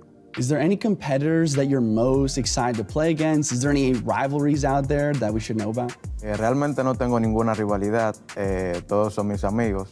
Te diría que Mohamed, pero sí. So when you won the GKR, I didn't know Golden Juicy was Tickets, bisexual, you bro. hadn't He lost a understands all single these game languages. The entire tournament, but then you lost a set. What did it take for you to mentally reset so that you could win back-to-back best of fives versus Pedro? Realmente cuando perdí ese set no me sentí tan mal mentalmente. Yo tengo una mentalidad fuerte. Simplemente seguí jugando el mejor nivel de mí y gané.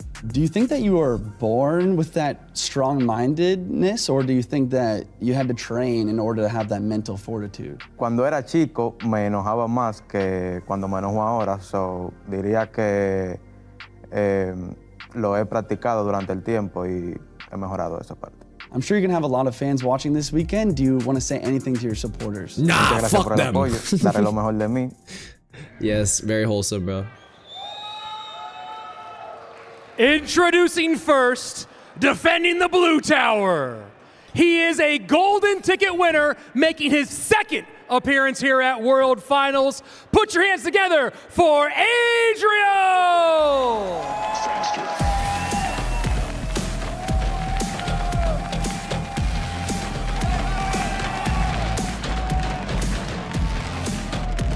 I like that, I like that.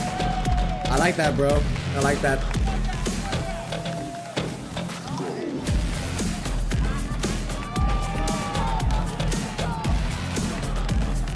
Bit of aura, bro, for the edits. And his opponent on the red side, one of the most popular players in Clash Royale history, making his fifth World Finals appearance. He is a two-time Clash Royale League World Champion, Mugi!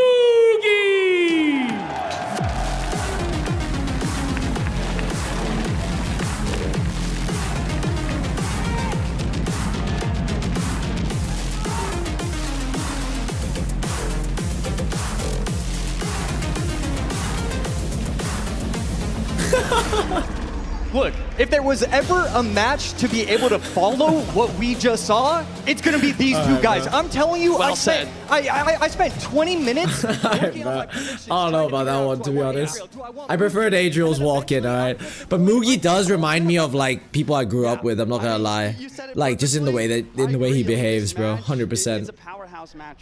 Bro's rock solid? Wait, there's no way. Was he actually bricked up? Hold on, chat. Wait, was he bricked up? Wait, can I like go back slightly? I have Twitch Turbo. 20 minutes? Oh, fuck this, bro. Never I mind. had that myself. I mean, Someone clip that shit, bro. How he's able to do it, and then obviously we could talk about Mugi all day. 2-time world champion. Wait, Adriel, He's always here. I mean, how do you mentally prepare for high-stake matches? I just tell myself to stay calm. You will do it. What's one thing people don't know about you? I talk way too much. Ah, fuck it. Don't need to read the rest, bro. He talks way too much anyway. either of these players. Right. Yeah, I mean, yeah, talking about Mugi also, you know, obviously he's a 2-time world champ.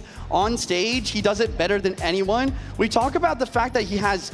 Favorite card, Princess. How do you plan to use the prize money if you win? Buy things I like. Okay, I like the honesty. Not even like buy something for my mom or anything. Nah, buy shit that I want, bruh. Fuck everyone else. What are you looking forward to the most about Atlanta / the States? Meeting lots of people. Wow, that's nice.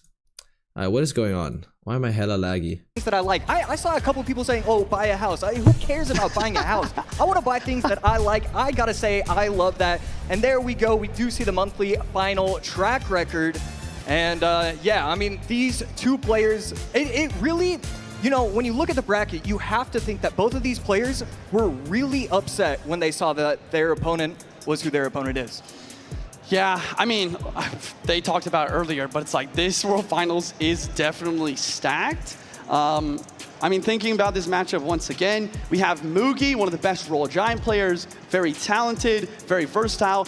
Adriel, on the other hand, like he just works really well with his coach, Jeebus, and he's like, you know, he's the guy that you do not want to play against if he's got a good matchup. Because he either has one card in his deck that has an advantage, he will abuse that card to the 9th degree. Yeah, I mean, he's so brilliant. Stop glazing, bruh. Stop glazing, bruh. These are just Clash players. How good can they be? You know what I mean? Chill out, bro. Chill out. Adriel at 38%. And I guess that feels fair. I don't really know what I'm supposed to say in this moment. And, you know, let's take a look at these caster predictions. It could be 50-50. It could be 4-0. Actually, I don't even know who I put. I put Adriel. I landed on Adriel. And let's see what I got. Adriel. No! Okay. You got, okay, and then Adriel. Okay. Oh, wait, Andrew went Mugi. I thought we all picked Adriel. Wow. Okay, of course Andrew picked Mugi. He's a big Mugi fan. Which, you know, I don't know how I feel about this. You know, we're kind of contradicting. Chat, my only thing is, I feel like Adriel is like newer gen, and Mugi is a bit more like on the, I don't want to say this is what I mean, but if you had to oversimplify it, like the way that the competition comes across is like Adriel's like up and coming, like he's been improving all the time, getting better, and Mugi's like washed, you know what I mean? But he's not actually. Like that's why I can feel it going a certain way. We'll see though. It's like he's a seasoned veteran and he's like newcomer, but he's like been getting much better. Develops. Yes. And Mugi does a really good job of just like adapting on the fly to what that mini meta is. The problem I see for him though is I don't really see that really happening right in this tournament. You know, the decks are like been pretty versatile, and there isn't really one deck that really has been outshining any others. Yeah, it feels like it's pretty consistent with the 20-win challenge, but over the course of the weekend, we are, I mean, assuredly, we are going to see some new creations all right, let's see this. And here we go, game number 1. Okay, Golden Knight. This could be like a recruits deck. Recruits versus Bush Spam. Okay, chat. We got Adriel on the bottom and Mugi on the top. That's gonna be a double connection there.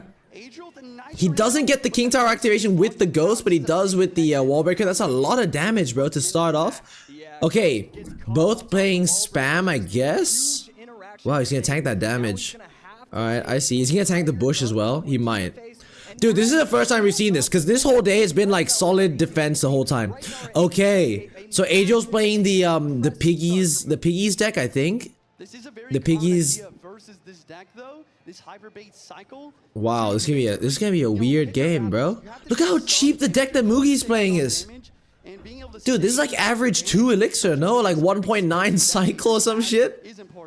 Holy fuck, that's crazy. Okay. This is the Zappies Piggies deck. He's gonna take a hit here from that Bush, no? Oh, he doesn't. Wow. He's gonna take a small connection here from both of those. Okay. Dude, they're both trying to like conserve. They're trying to like. They're both playing very differently, is what I'm trying to say here. Dude, this is crazy. How does Adriel like come back? He has to overwhelm, but I just don't know how you overwhelm a pro. So he's got the XC as well. Okay. And then piggies. Does Mugi have a building, chat? Is that gonna be his last card, or is it a spell? Is it a spell? I mean, it could be like Rascals, right? Does this deck run Rascals? Is it that one? El Mugi for playing that bullshit. Yeah, I do hate playing against this deck. This is, I'm assuming the last card is Rascals. I love fried spam, hyperbait, so bro, I feel the same way. So, oh, he's got the drill. Okay, wow. Maybe I was wrong the whole time. I thought that this deck was the piggies one. Maybe I'm just a little slow, bro. Okay. Wow, wait. He's up a lot of... Adriel's up a lot of elixir right now, bro. I know that he's not technically, but he is up in terms of like the amount of shit he has on the map as well. But Evo Ghost here clutches up. He does get the drill down. How does he defend the drill without taking a bunch of damage? Perfectly timed log, that's how. And Ghost is not going to get any damage on the tower. Wow. Bro, this is wild. Okay, so he has log, not the Rascals. Dude. I just don't, I don't know how. I don't know how you come back, because it's like down so much from the start. But I guess like once singles over, it's tougher to overwhelm. Yeah, I absolutely agree. You need to make the big push and use the drill just to... Okay, how does he defend this bush? He goes bar barrel. Doesn't take any damage because of the King Tower activation there. One of those pushes that we're talking about. Giant Skelly goes in with the drill. Drill is tanked for. He goes for the Evo breakers. Wait, NATO?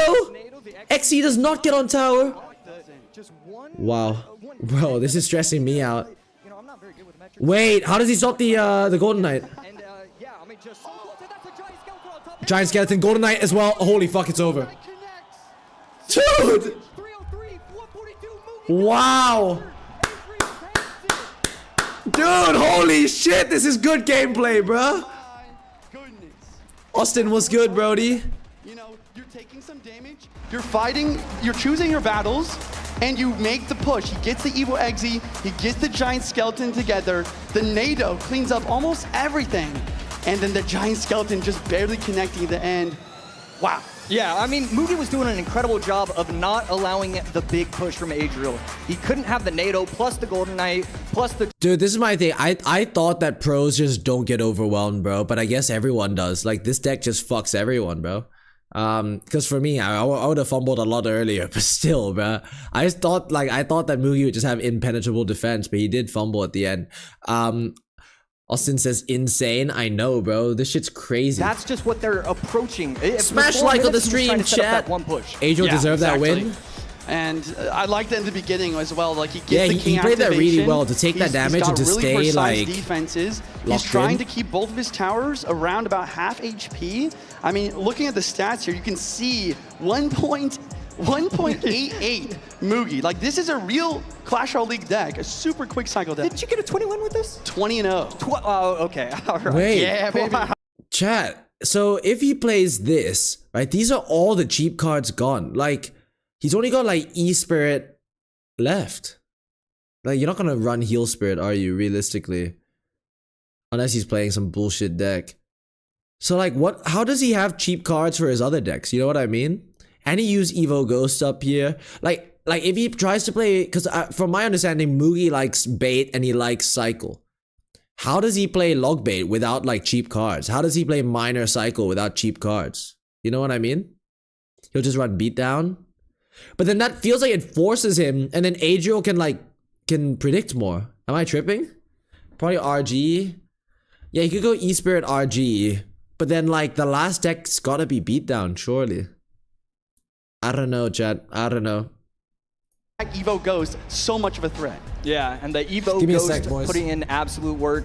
I mean, are we thinking it's probably going to be the card of the tournament so far? Yeah. I mean, it really does feel like it's by far the best card in the game. It's just so easy to cycle through. It always gets that elixir advantage. I really expect to see it in both of these players and every single player's deck pool throughout this tournament. Yeah, I mean, look at this first match. Both players just run it. And, I mean, I said that Mugi was good at abusing like the new cards, but it just seemed like you know, even though both players brought the Evo Goes, you know, Adriel had a little bit extra ready and prepared for the rest of Mugi's deck there. So I got some Yeah, and oranges. I'm going to try and not show bias, but I do want Mugi to win. I need this to be a 3-game set. That needs to happen. It's starting. I'll eat this in between. Barbarian Barrel at the bridge from Mugi. Okay, so Mugi is going to be playing RG here, if I had to guess, because I can't see Bar Barrel being played in anything else. Bowler. Interesting. Oh, never mind. Graveyard? Okay, no, Graveyard, probably. Oh, it could be E-Giant. Oh, it could be E-Giant as well. Damn, okay, no, there's actually a few decks here. Oh, it takes 2 hits. Yeah, it's going to be E-Giant, right? Okay, it is E-Giant. E-Giant versus Hog EQ, if I had to guess. Yeah, it's gonna be Hog EQ versus E-Giant. Dude, wait. So, what building does Adriel have? Probably. Oh, Tesla. Okay, that's pretty good then, I think. Would you rather have Tesla? It's harder to lightning a Tesla. There's that. You can activate King too from a Tesla with the bowler. I mean. Gets the Hog down, goes for the Barbell to distract the Mighty Miner. E-Giant's waddling over, so the King Tower there is activated. Ooh, wait, that's on tower. That's gonna be a lot of damage, no? Whoa, that's a lot of damage, dude. Holy shit, Mugi. He's just tanking that. Okay. Wow. Imagine if Adriel didn't pop the ability there. He would have gotten way more damage in that left lane. That's crazy. Alright. I guess all you need is like one really good push where you just keep overwhelming. And with like the speedy Baby Dragon too, if you can get 2 E-Giants down in that push, it's gonna be super difficult to defend. He's also got the Lightning to go for the Furnace or the Tesla. I'm assuming that Adriel's gonna be playing them on different sides here. Hog does not get a hit because of the bowling. Bowling! Hoo, hoo, hoo, hoo, hoo. He probably would have defended, no? I don't know, would he? Yeah, so he goes Evo Tesla there, anti-lightning position. Pressures with the Hog, so we can't go for the lightning. Okay, E-Giant will probably get like a tick here, no? Wow! Damn, no damage. And he tanks for the Spear Goblins as well. He's dirty with it, he's clean with it. Valkyrie's gonna die as well if he doesn't play anything. He goes for the aggressive Furnace, forces out the Lightning. But then now he can just set up a Tesla. Dude, these guys are smart, bro. These guys are fucking crazy, bro. While the Evo Baby Dragon's still on the board, you get to another Electric Giant and you speed it towards the tower to win the game. I just don't know how this match changes from a stalemate. That's like what I'm really curious about. I want to see what happens that's like a turning point in this. So he goes for the E-Giant push now. That Tesla is going to be lightning-able with the Furnace. Oh, wait, it's Hog Lightning. Damn, wait, that changes everything, bro. He still gets that bowler connection, though. Yeah, the Lightning is so much better than Earthquake here.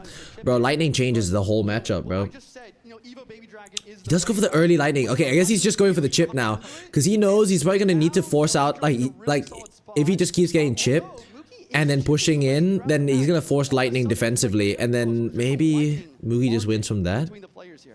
Okay, good Tesla protection there. He goes for the Furnace. This is going to be another Lightning opportunity. I don't know if he's going to take it, though. He goes to the Lightning there on the tower. Oh, that was actually a really good Lightning, bro. Jeez Louise, that was crazy.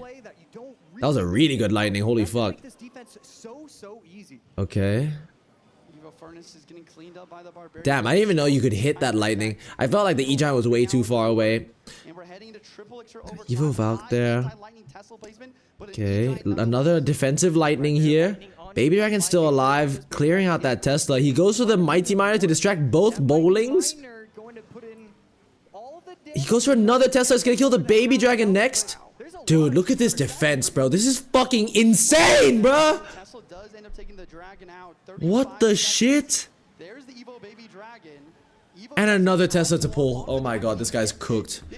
This guy's actually cracked, man.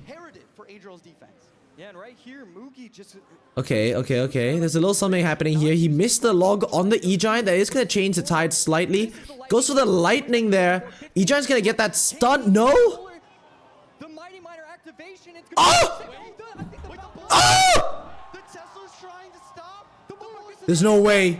He came back. Oh my goodness! All of a sudden, Adriel, the perfection through the first 4 minutes, 45 seconds, final 15 can't do enough. Mugi's able to come back, and he's able to bring it to a game 3. Bro, what the fuck are these games? These are the craziest things I've ever seen in my life, bro. This is Clash Royale. This is Clash Royale, bro. Holy shit. And completely just stays completely calm. He locks it down, shifts with lightnings throughout the match. And despite Adriel's near perfect defense, he stacks enough troops up in order to get the breakthrough in the final seconds of the game. You know, the greatest part about Mugi's gameplay is that you can have a one-trick watch Mugi play a deck that he knows how to play, and then they're going to be able to learn from his gameplay. Instead of going with the spells, he goes in with the bridge. He's so creative with everything. This is why we talk about his raw talent all the time. Eating oranges, chat. Who cares about practice oranges, if you're just going to be clever enough to think of something crazy that nobody else has before? Right. And I mean, wow, 4-card cycle. He goes from a 1.88 average cost to 4.38. That's the versatility. That's the versatility that we've been talking about. Looking at these decks, once again, Hog EQ versus E-Giant. I think dude, this shit's wild, would have bro. The this shit's so here. fun to watch. The line does make it a little bit more difficult because the Evo Baby Dragon is not as much of a threat. Yeah, I didn't expect that lightning at all, bro. Such a large damage advantage at the beginning. But once again, Mugi stays calm, gets lightnings on the furnaces and the Teslas when he can, hitting the tower, and then just a big breakthrough at the final seconds. I would honestly... Like, I'm definitely watching this later tonight. I was going to say that too. I cannot wait to watch that replay once again. I mean, and I can't say once again. I'm going to say 4, 6, 8, 20 times because I just don't know how it happened. Cap, bro, you're not watching that 20 times. Adriel was going to be able to go away with it. It felt like he was doing everything right. The furnaces were played because this was jumping and this was going to be able to target this. I mean, it was supposed to be perfection. Wasn't the case, and now we're going to a game 3. Wow. Yeah, I mean, the Tesla placements were well done. I mean, the whole time, like, I'm an E-Giant player, right? Exactly. Take it away. But I really never understood why Valkyrie makes sense in this deck. Usually it's a Golden Knight, a Dark Prince, an Evo Ghost. But now we understand. This Valkyrie is just so tanky. It allows for some splash damage. I think at the very end, you know, he tried to go for a skeleton surround the boulder in order to try to delay the attack. But the Valkyrie swings, takes out immediately as one of the best first attack speeds in the entire game. Yeah, I mean, it took it off the board before we could really see. Yeah, exactly. I don't know if it was the skeletons. That's the only thing that really makes sense. But I couldn't believe that it was able to reach across and take those out. And I mean, the ending of that was wild. We are seeing some incredible Clash Royale today. Doesn't just make you speechless. Like, it is truly beautiful. This is why I love World Finals. Dude, there's literally nothing better. My favorite time of the year is just whatever date World Finals is. Is that Booger? Yeah, they stole Booger. I love it, man. And we're going to be hopping straight into Game 3. All right, whoever wins this match continues in the upper bracket. Super exciting stuff. Spirit Empress. Damn, dude, this is a crazy start to CRL. All 3 like matchups have been crazy. None of them have been clean sweep. A repeat of what we saw with, I believe it was Vitor and Frontier, but already looking. All right, Valkyrie, E-Spirit, Mortar Bait. All right, chat. Flying Machine. What is this? Is this like a recruits deck? No, it's Miner. What? Am I dumb? What deck is this? Yeah, Lava Hound. Lava Hound, but no splash. Like no air splash so far. Maybe he has like a baby dragon as well. Could be like a clone. It's realistically not gonna be that, bro. Oh no. Okay, Cage as well. Yo, this could be a clone deck, no? Lava clone with the Miner. I think I'd like to see. Against Mortar Bait. Dude, I don't know. I think. You know, if there's anybody that's going to be running, I don't know. It's clear that they have a plan. They know what they're supposed to be doing. Okay, so Mortar's on tower here. How many shots can he get though? Probably only 1 before the Valk takes it out. Okay, he gets a nice little. Dude, Adriel's not really showing his cards right now. I guess because he's got a heavy deck. Cannon card does get on tower. Wow, that's a lot of damage.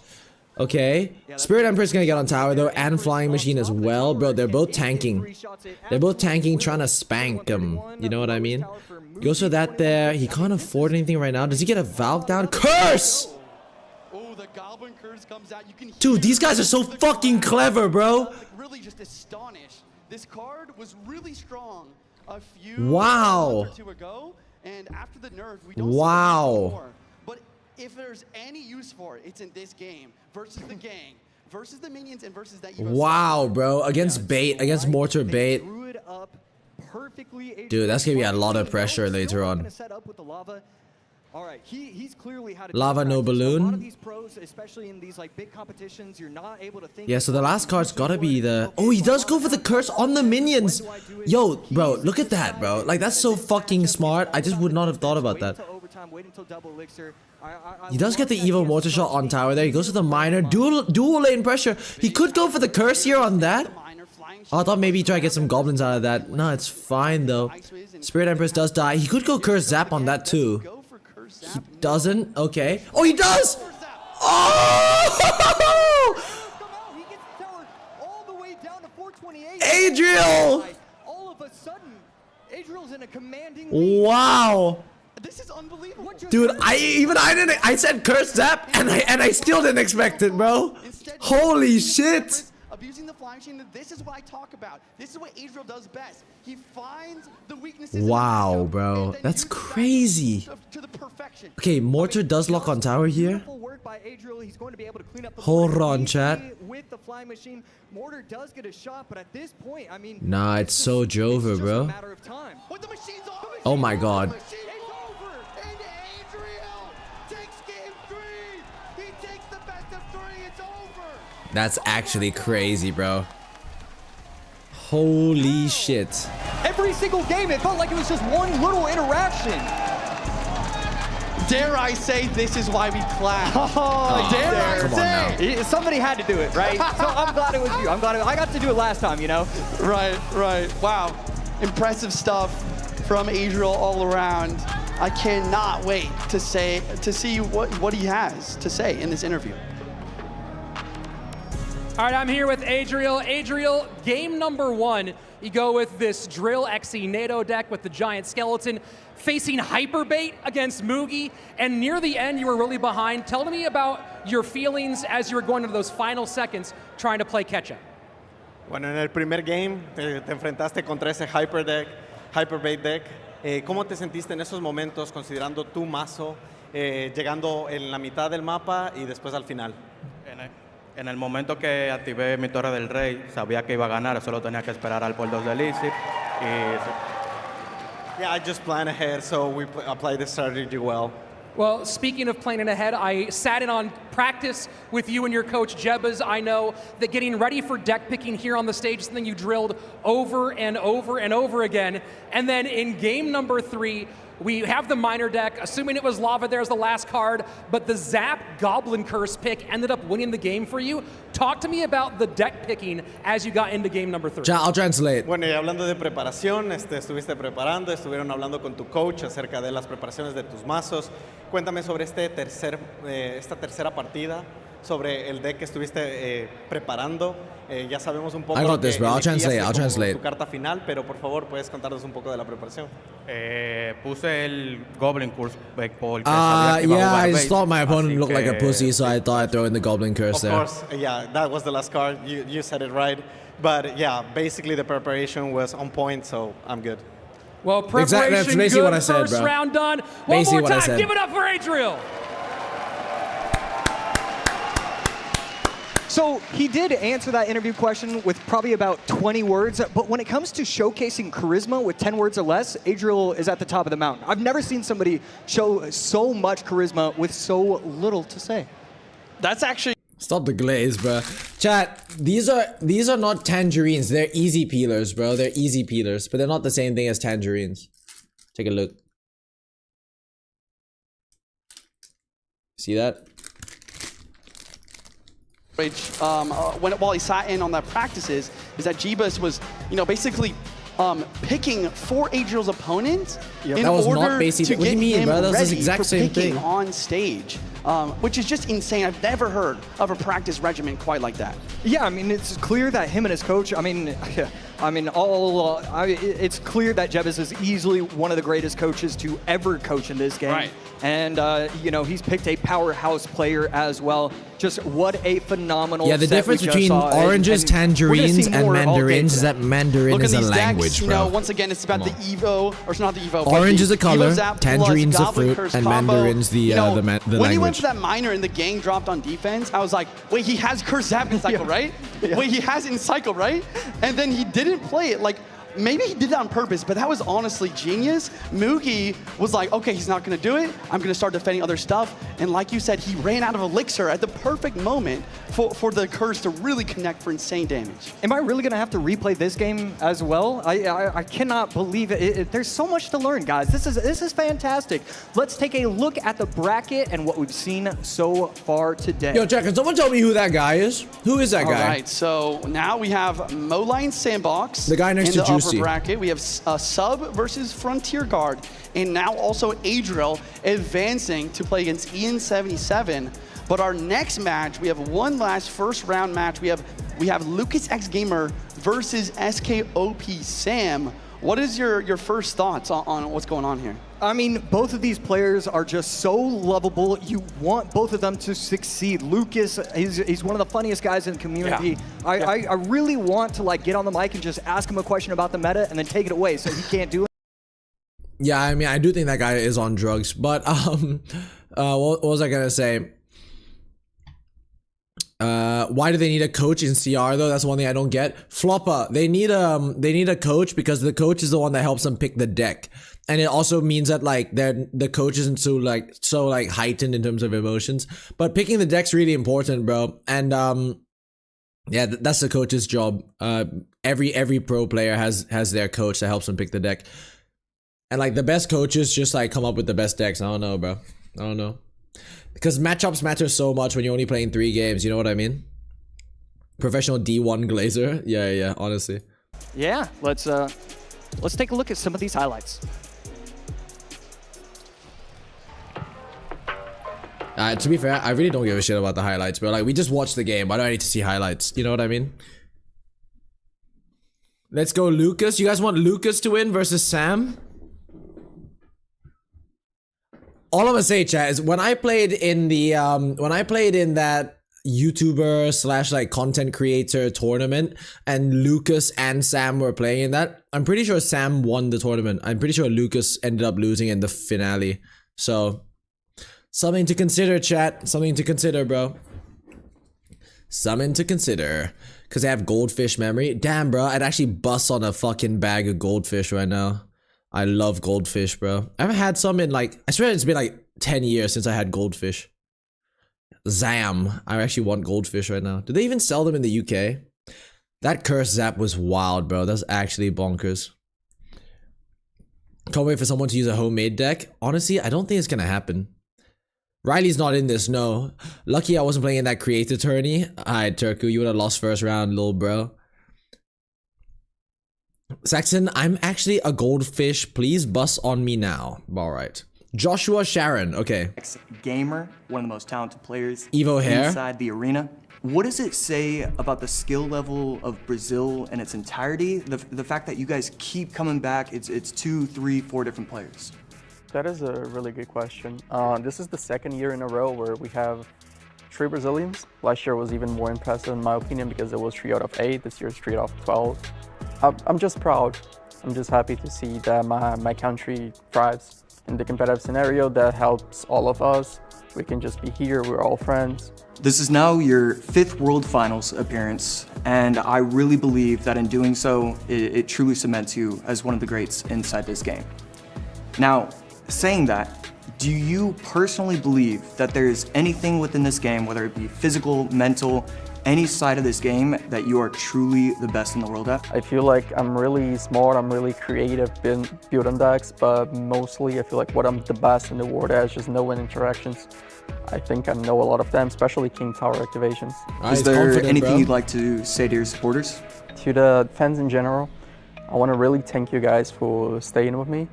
I'm just really thankful to be here, to still be competing, to be among these guys. And it's been a blessing to have these guys and my fans along me in this way. Really thankful for them. Nice. All right, Atlanta, to round out the first round of our upper bracket, we've got a treat for you. Introducing first, the best hair in Brazil, the only man to win back-to-back monthly finals without a coach, making his 5th World Finals appearance. Give it up for Lucas!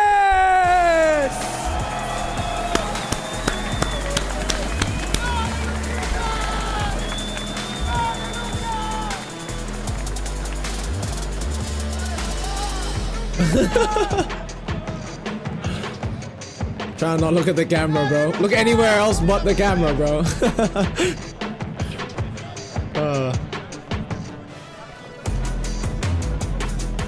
Wrong iPad, bro. Wrong iPad.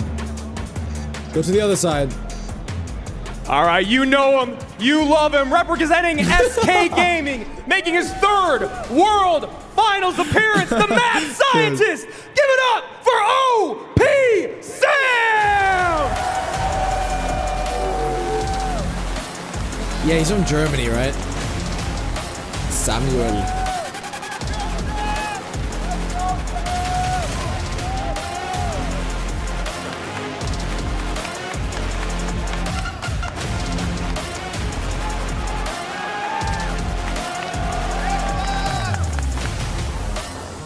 Josh, I could not love this matchup more because this is one of the rare opportunities we have to have a face-off between players who were both here as part of the team's era. Of course, Lucas played in 2020 as a part of Pain Gaming. That was his first World Finals appearance.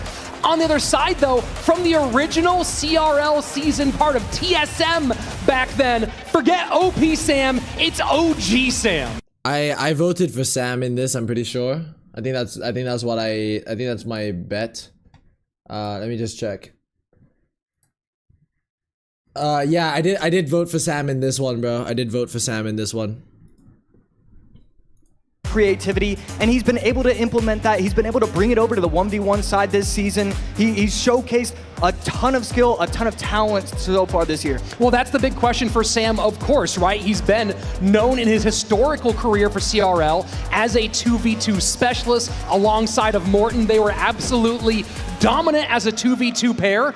On the other side, Lucas started out as a Hog 2.6 player early on in his career, and then was supposed to be the head-to-head star of Pain Gaming and became the 2v2 specialist. Of course, since then, Lucas has gone on to be a 5-time world finalist, win the monthly finals multiple times. Chat, what age is Lucas, bro? Like, I feel like I could guess for about 10 years straight and I wouldn't get it right.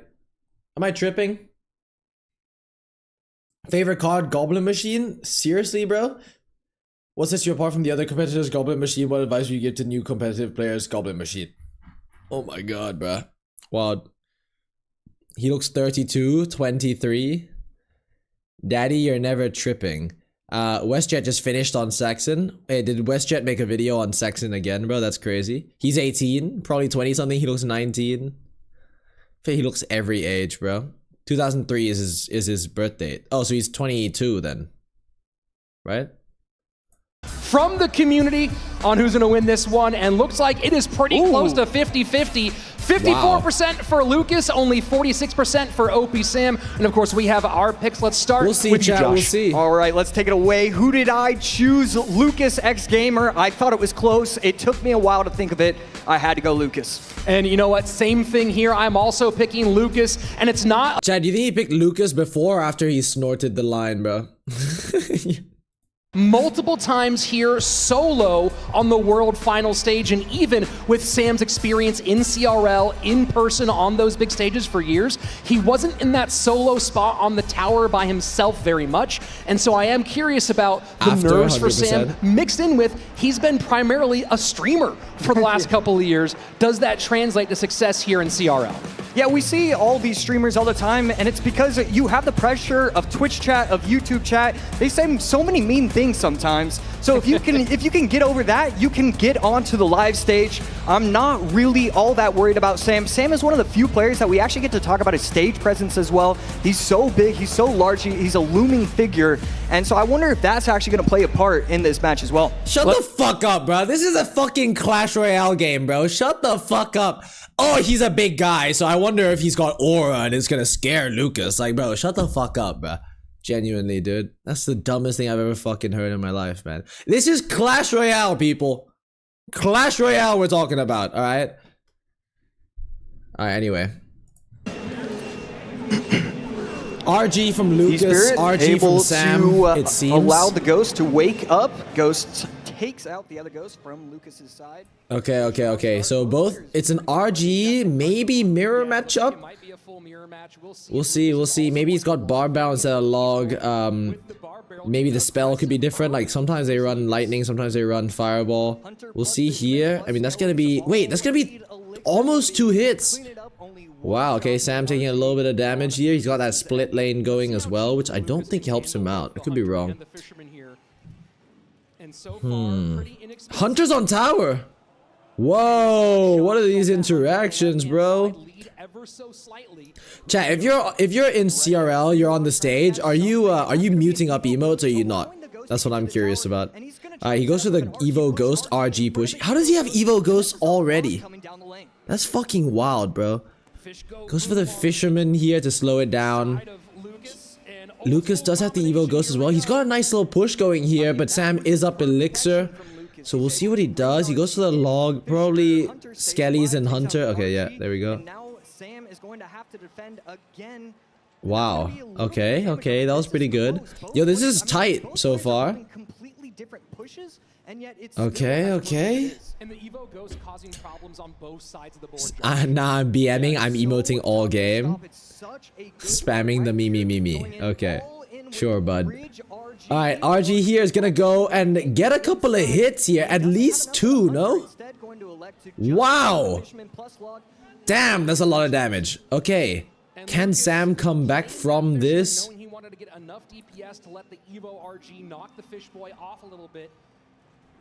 Right, okay. Fisherman's not gonna get any damage there. Lucas is down a tiny bit of Elixir. Wow, okay.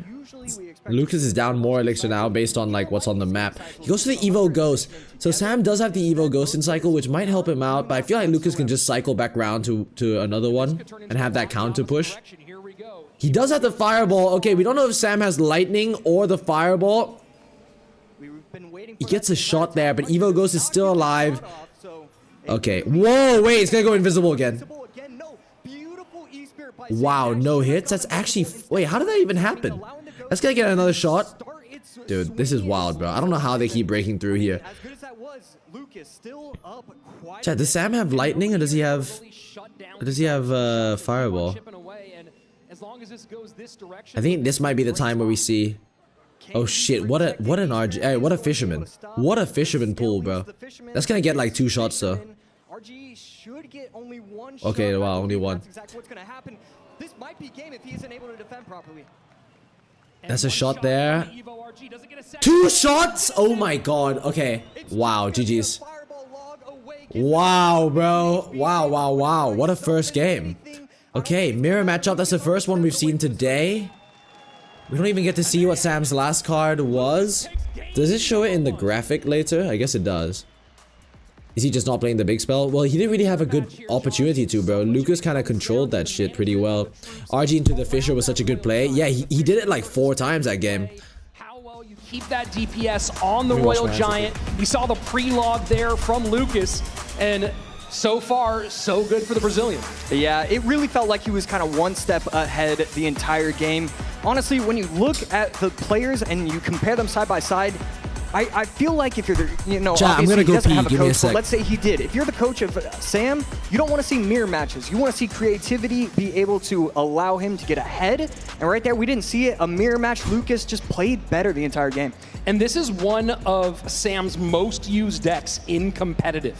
So with this deck out, I'm very curious to see where he goes next. He has played a lot of E-Golem Monk with the Baby Dragon and Electro Dragon both in the Evo spots. But this is one of those ones that he was 3-0 in during regular season play, and now that's out with the L in game number 1.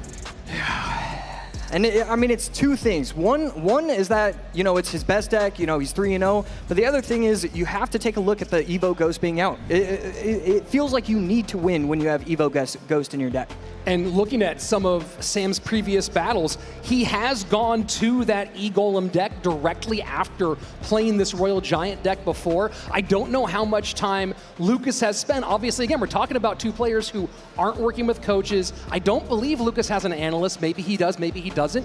But the big question is, are you actually seeing that progression here? Sam, of course, spending so much focus and time on becoming a big content creator alongside his friends back there at SK Gaming.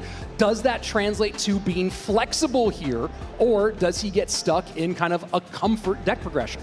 Look, when I think of Sam, I think of creativity. I think of a never give up, never surrender kind of mentality. I'm not worried about him. Let's say he goes 0-2. Am I worried? No, he's going to win that next set. I've got complete faith that Sam is going to be able to turn this around, make sure that he's ready for that next game. Chat, did anyone do anything? I think you just have to be okay with that opening game. Break. Sometimes you lose, sometimes you win. It's all right. And take a look at the difference on stage right now. Lucas with his patented... Chat, low-key, I might watch this high tomorrow, bro. Wouldn't that be more entertaining? Okay, wait, the game's starting already. Okay, wow. Perfect timing. Alright, some bait here from Sam. Oh, crack the back. Oh, he gets the King Tower activated there. Okay, very nice. And gets the Goblin Hut down. NATO. This is E-Giant. E-Giant versus the Piggy spam deck, I think. Or just bait, I guess, like hyper bait. Hyper bait versus E-Giant. Okay, we'll see how this goes. And here we go, 4 bait cards in a row for Sam. This could be really tough here because Dart Goblin is really good against E-Giant, just like in terms of how much you can just keep cycling them. It's really tough to spell them off the map, especially with a Barb Hut only. I mean, a Barb Barrel only. Give me a connection here, no? Wow, just takes it. Wait, what cards? Oh, wait, this is Grave. Oh wait, no, what? So he's playing the Knight in a E-Giant deck. Don't see that very often. Alright, I see how this is. Is he gonna like NATO that in or no? So what, he just lets the E-Giant die like that? That doesn't feel like that's the play, bro, but like, obviously what do I know? Bowler here. Good placements, bro. Keep that away from the tower. I need to do that more often when I play, actually. Yo, what's good, Eric?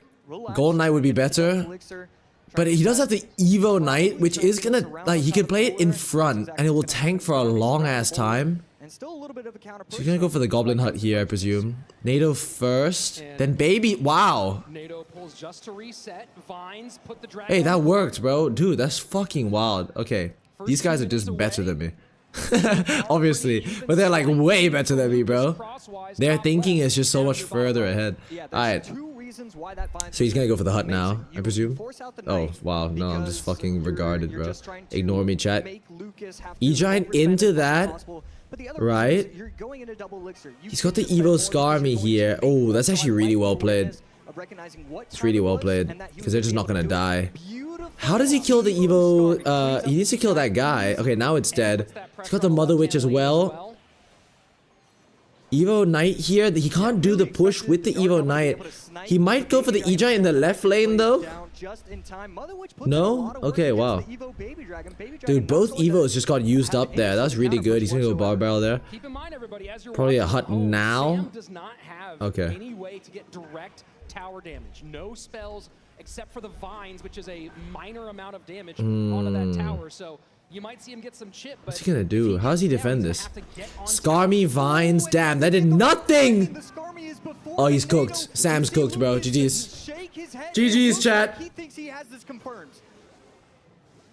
E-Giant going to work on that right-hand tower. Now Low-key, Lucas getting a little overconfident right here, but it might just work out. Bowlers on tower, gets one throw there. Sam's still pressuring, he doesn't give up. But it's able to take out the second. I mean, just a beautiful positioning. Gets the tower down to 1270, a huge lead for Lucas, and he looks so confident. Goes to the E-Giant there. Sam gets into a lot of trouble. He has to get on NATO tower, that in, I presume. deeper, Lightning. Oh, fuck. Nah, that's game, bro. Will those activate? No. Ooh, that's a lot of damage. Sam gives up. He has no answer. He has no building. I mean, it really comes down to that one massive mistake. The Skarmies played too early. The Vines are too late. But this is also just a brutal matchup in general. And right there, he messed up that Skarmy really bad, bro. Good job Zam. with Rickers. It's able to connect with both of them because of the placement. Lucas opting to eat. I mean, he's playing stuff there where he can lightning it. I'm not sure I agree with that. This is the only way that Sam can, like, pressure. Like, this is the only time, because Lucas gets back to another lightning, he wins. Does he make something happen here? No, because he can just go lightning now. Is he not gonna... Oh, now he lightnings, GG's. Wow. That's the first 2-0 we've had today, chat. Beautiful job from Lucas. I mean, no mistakes whatsoever. You know, usually we can point out a mistake or two by both players. Right there, it was just perfection. Game one, RG mirror. It's just who can play it a little bit better. He was able to do that. Game two, it was just recognize the matchup early on. Okay, he has no building. He has no big spell. As long as I make it to OT, I should be able to take the win. And that's exactly what we saw. Riley's not in CRL, And I'm very boys. curious about the interview after this. He's in Atlanta, they go in though. and break things down with Lucas, because the deck picking obviously worked out very well for him, and in that last moment there for the E-Giant. Chat, my back is so sore right now. My back is insanely sore right now. Fuck me, bro. Okay. They're gonna do the interview, let's see. Interview with Andrew Guy. All right, let's hear it one more time for Lucas!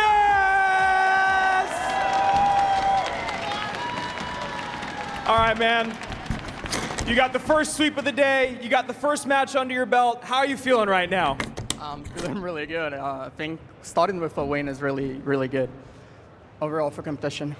So you guys, game number one, we run into the first true mirror matchup of the entire tournament. Talk to me about the thought process and kind of how you were able to stay in control for that entire game number one. Okay, so I've played RG for quite a while. I've noticed OP Sam has been doing too, so I thought I could just start with comfort. I think it's scary to kick off a competition, just kind of shake the nerves off. I've played that matchup so many times. Of course, the Evo Ghost is new. The Evo's warranty, but I've been playing that deck since 2020, so this is like 5-year experience of that matchup, so I think it really paid off. Yeah, practice makes perfect. 5 World Finals appearances, back-to-back World Finals appearances. What's different in 2025 for you? I think, even though I think I used to be just, I think better compared to the competition. I'm not saying that I was better than everyone, but like, just like, before, I think now I feel more comfortable and less nervous on stage, so I think that can help me a lot. All right, let's hear it for Lucas!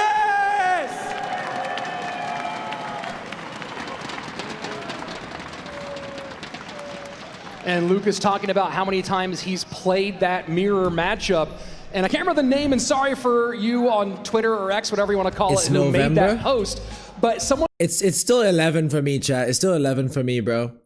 I posted on my Instagram story that I was in Atlanta as a joke, and then Invader was texting me saying like, where are you? I'm not actually there, bro. It kind of sucks, bro. I do feel a little bit of FOMO, I'm not gonna lie. Like a little bit. Tiny bit of me feels like, damn, I wish I was invited. You know what I mean? Like, I do wonder, at what stage do I need to be as a creator for them to invite me, bro? It's kind of crazy, but yeah, I don't know. I guess also like I do personality content instead of like the pro style content, so they're less inclined to invite me to that kind of thing, like when I'm a personality guy. But yeah, it's just wild, dude. Wild, man, wild. Of playing the same matchup over and over and over again in practices, and that's one of the big questions we had, right? What has Sam's preparation been like, because he has a pretty hefty streaming schedule? That's where his Clash Royale career has moved towards. He's also able to still get here to World Finals, but I think we saw the result of that out. Yo, SAXON again with the 5 gifted. W SAXON again, bro. Whoever the fuck that is with the 5 gifted, chat. W SAXON, bro. W SAXON. You're gonna be there soon, trust? Yeah. Let's hope so, bro. Let's hope so. W SAXON again, gifting 5, bro. Wow. W SAXON in the chat. Yes. But yeah, boys, welcome, bro. Guys, it's No Nut November. Buddy, come on, bro. Lock in. Let's get sexy guy to 100k. I don't know, chat. What are we at right now? Let's see this. Alright, where's YouTube subs? Here it is. W sexy 97.8, bro. 97.8. It'll take a bit of time, you know. That match go and be done with it. Mo Light but that's versus the past. Sandbox now, Now chat. we've got the future. Coming up next, it's the Pharaoh himself against Sandbox, Mohamed Light, and Sandy.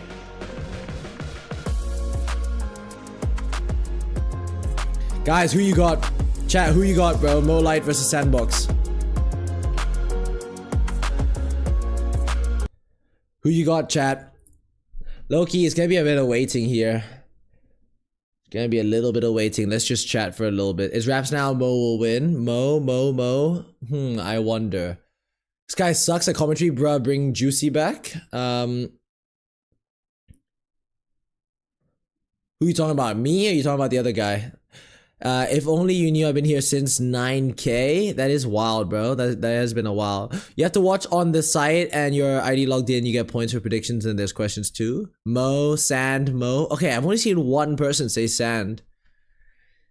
Evo Giraffe. Oh, they're doing a thing with Mo. This year for you and how you view coming into World Finals. This year, I think it was probably the most difficult year for me because I think I did not do as well as I did in previous years, and hopefully I can defend my title this year. You and Mugi have traded off world championships, but you have a chance to be the first one to go for 3 and back-to-back. Does that change how you view things at all? Do you feel the pressure of that mounting? Coming into this event, we both have 2 world championships. Well, I hope I can win my 3rd one. Some people, maybe most people, consider you the greatest of all time in Clash Royale. What does that make you think, and what do you think sets you apart from everybody else? Why is it zoomed so close to his face? It makes me happy that there are some people who consider me as the best in the game. At the same time, with that, it comes a lot of expectations from people, which can be difficult to manage sometimes. You are rapidly approaching calm, bro. A pretty big number. The first person to ever hit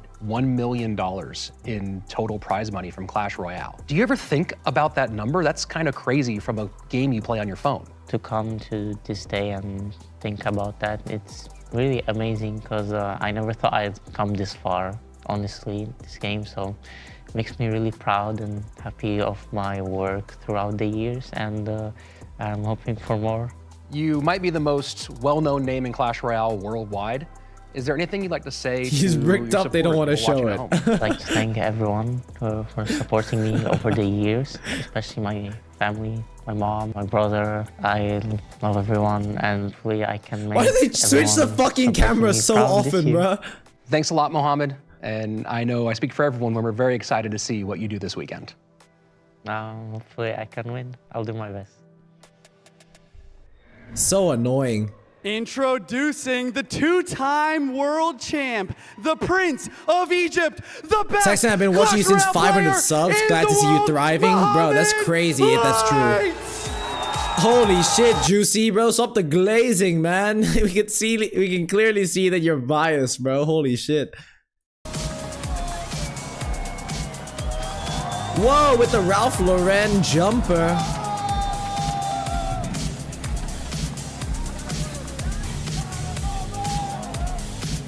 Cheeky little. Looking at the camera, bro. I like it, Mo. I like it. Bending over at every chance, Lamau. Honestly, bro, I'd take dick from Mo Light. His opponent, he knocked Eigor down to the lower bracket in the first round. The best splash art player to ever do it. Sandbox!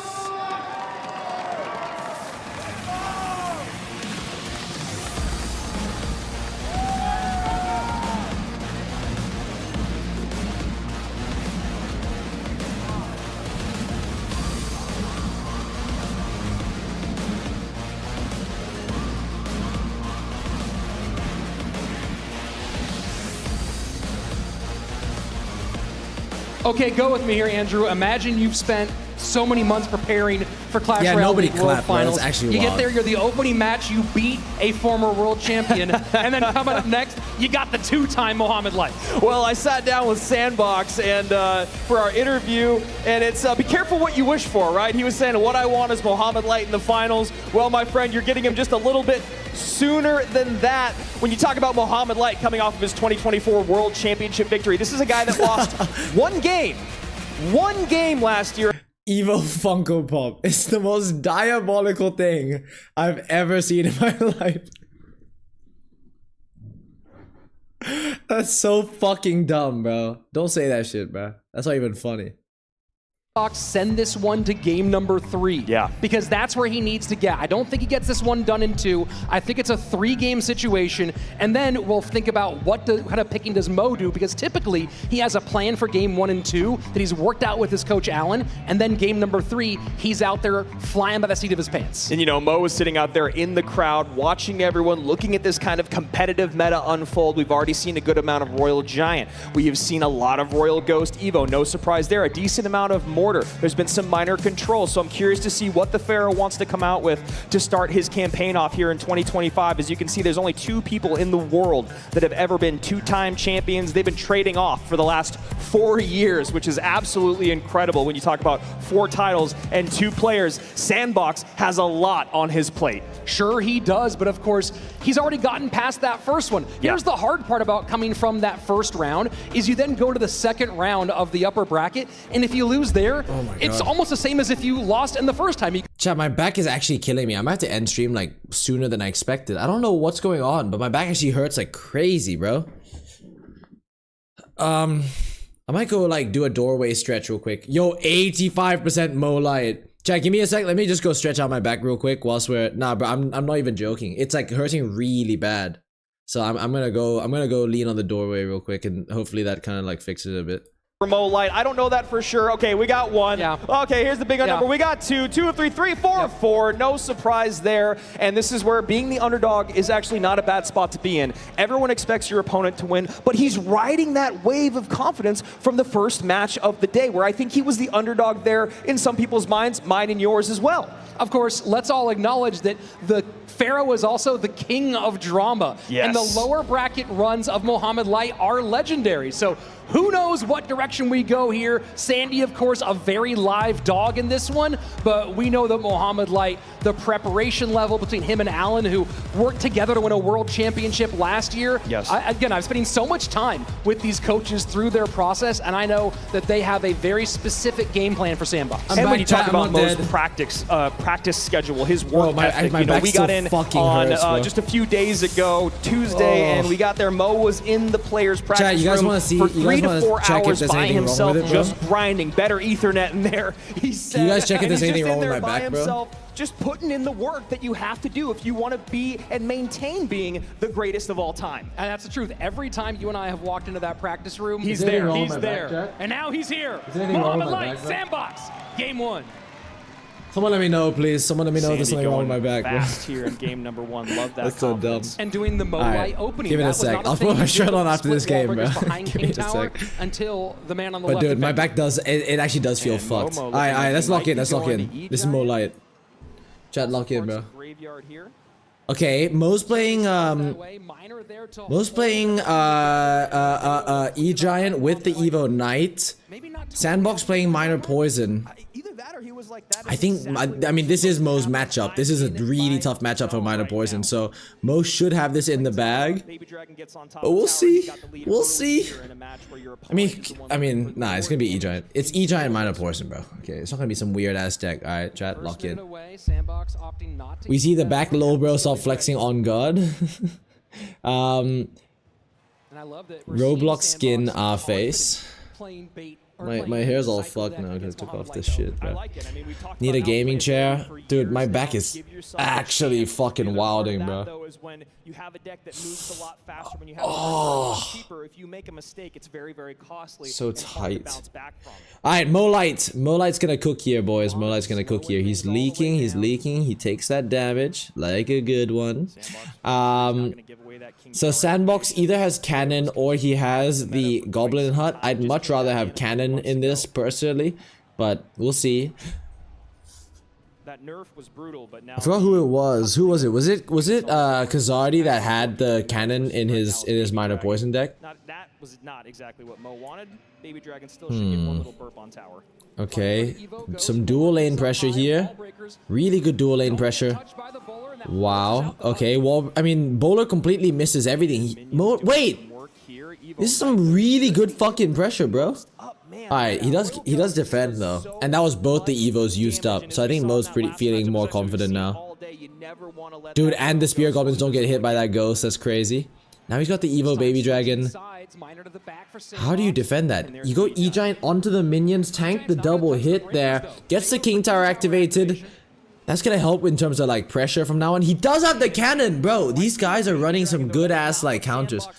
Dude, maybe I need to start playing the cannon in this deck instead. Because the cannon's gonna help out so much against E-Giant. Useless to play minions on top of an E-Giant. Or near it, I should say. And at the moment, as we are getting how's this gonna go, bro? Sandbox with this critical game. What's good, 19 cars? Chat, this is Mo Light's first game here, boys. We're witnessing potential history, boys. Well, it's really important for Sandbox is he's got to keep up the dual lane pressure, as you can see, and as you all know, when you're playing. I'm gonna assume Mo's last card is Lightning, just because that feels natural. Like, what else are you gonna play, right? Rely on your opposite lane pressure, rely on your cannons, your high DPS units. Goes to the Baby Dragon on the minions. Yo, I just don't see how. Like, I don't know. Like, these guys are too good at the game, bro. I can never see an opportunity or like an opening. But I guess Mo's just gonna keep cycling till he has his Evos and a good opportunity. Like, he has time here. Okay, Barb's gonna take care of that ghost as well, so he doesn't need to defend it. He has the. Oh, he's gonna push it now. Yeah, E-Giant, Evo Baby Dragon with the Evo Knight. This is his chance, bro. This is the time. He's gonna try to cycle back to another E-Giant if I had to guess. He goes for the Miner to tank for that Baby Dragon. Yo, what a kite. That's actually fucking wild, bro. Is he gonna go E-Giant in the right lane? No, he goes for the NATO on that, but the Bowler doesn't do anything. And what a save. What a bar barrel. You are so right, Rich. Good damage on the right-hand side, though. Tower's basically even all across the board. Wow. In the lead with 1584 being the goes to the poison there as well. Nah, I think Mo's lost this game, chat. This is a bad matchup, bro. Wow. Dude, these guys are cracked. Of a matchup this is. This room, you could hear a pin drop right now. I mean, it's absolutely silent. Damage continues. Okay. Dual lane pressure though. Wait, this is gonna be tough because now he can't cannon in an anti lightning position. Goes to the lightning on the minions, doesn't hit the cannon, but still look at that damage on the tower. Bowler coming down as well. A NATO here. Oh, Mo wins. Wow, dude. How do you come back in like 30 seconds like that? That's actually wild. All right, let me put this jumper back on. Yep. That is the thing when you play decks like Sandbox. We talk about at the top. Wow, bro. Isn't it at CRL? He's at it, but he's not in it. Bro, I don't know how. I don't fucking know how, bro. These guys are just cracked. Mohamed Light saw exactly what he needed to do. Didn't let the time get to him, knowing he's. Because by the way, chat, that is a bad matchup for Sandbox. Like that was Mo's matchup. 100%. But like the fact that he just keeps playing to the last second and figures out some way to break through, I just don't know how. Didn't get on the cannon up high for a second. I thought maybe Sandbox's gambit had worked there and Mo had fallen apart, but again, you also have that cannon just getting absolutely evaporated by the troops on the board, and now that 3 elixir that didn't suck out 6 for that purpose. And it's so hard. You saw Sandbox trying to place those cannons up high to avoid giving lightning value, but the problem is you got a Baby Dragon right there. You've got so many ways to get on top of that cannon. Sandbox just trying to figure out, how do I defend this? Where do I play my buildings? Where do I play my units? Bro, these like, they do these guys so dirty with this. Because they're like, okay, Mo, now do the next one. Okay, now show us your next one. It's just crazy, bro. When we look at what Sandbox doing in game 2 and game... They're showing the transitions where they're like, okay. You know what I mean? It's hella fucks, bro. All right, let's hear this. Graveyard not possible. That snowball in is a game saver type of move. I don't know if we'll see that here in game 2, but keep an eye if we go to game 3 for that kind of little bit of trickeration being a possibility. Yeah, and one thing I really don't want to see from Sandbox is him going back to Royal Giant. I just don't want to see it here in game number 2. Mo and Alan, they work very, very well together. They never lean on beating a one trick, but they like to cover their base. Mo wearing a turtleneck to hide the lover bites from Berserker. Okay. What's good, Riley? Yo, Saxon, my girlfriend just left the room. You can take that sweater off now. Alright, bro. I'll consider it. Where did my eye candy go? Yo, everyone was begging for me to put it back on, man. Come on. You guys didn't step up then. What transition would you do, lol? Just told me to do something. I'd do something like, knowing me, bro, I do some shit like this. I feel like having something to do is kind of cringe, you know what I mean? Like having like a thing where that's my thing is kind of wild, bro. I think just like a simple like some shit like that. All right, they're playing. All right, chatters. Okay, so Minor Poison is out. E-Giant is out. I see the Cannoneer. It makes me think bait usually. Mortar bait is often, but mortar bait doesn't tend to run log as far as I'm aware. Yeah, it is mortar bait. Okay. Smile. It looks sweet, but you know when you're playing against him and he's vibing, it's not a good place to be in. And he's playing Mortar. He's got my heart. Okay, so E-Giant versus Mortar Bait. I wonder how this will go. You can get some because the thing is, right, chat, like Mortar is really good against E-Giant because it's tanky and it doesn't hit the E-Giant, so it doesn't take damage. You know what I mean? I think Mo's feeling good about what's happening. I think Mo's won, bro. This is not the matchup. Perfectly timed log. Ooh, ability there. Maybe Mo didn't expect to go all the way past the bridge. But that bomber just walks off into no man's land. Cannoneer gonna clean things up, and that boss bandit gets a King Tower activation there. Really good King, bro. I actually don't see that type of NATO very often where it actually drags like a shit ton of them there. From Sandbox, the slightly frustrated version from Mohamed, and that's what Sandbox got. What is Mo looking at when he looks at the side? That's what I'm curious about. That you know, take the wins where you can get them, stay in it. I'm analyzing their faces right now, bro. Sandbox looks like he's tweaking. I've never seen a guy blink so much. Holy shit. Mo there is smiling. Okay. EU is on that, I presume. Oh, Berserker just a tank. Okay. Such a great card in the game. So strong defensively. Has enough HP to kite units like this Baby Dragon. He's looking at Riley for tips, probably the coach. Now we've seen the full deck come together here for Mohamed Light. Coach isn't. I'm pretty sure coach isn't allowed to talk to them like during the game. No, am I tripping? I thought it was like in between games. All right. Gets on the Valk. Yeah, it's so interesting. Wow, wait, that's crazy interaction on the Valk. Gets a shit ton of damage on those skeletons and the boss. He's won. Wow, bruh. 204 remains. He's got Fireball. He's got Log. And if anyone can defend for 40 seconds. I don't know if you guys saw that. When he popped the boss bandit ability, it made it so the Evo Valk didn't end up swinging. So it didn't suck the Skelly Barrel, which meant Bowler took so much more damage. That's literally like, that one boss bandit ability just made him take the tower. It's fucking wild.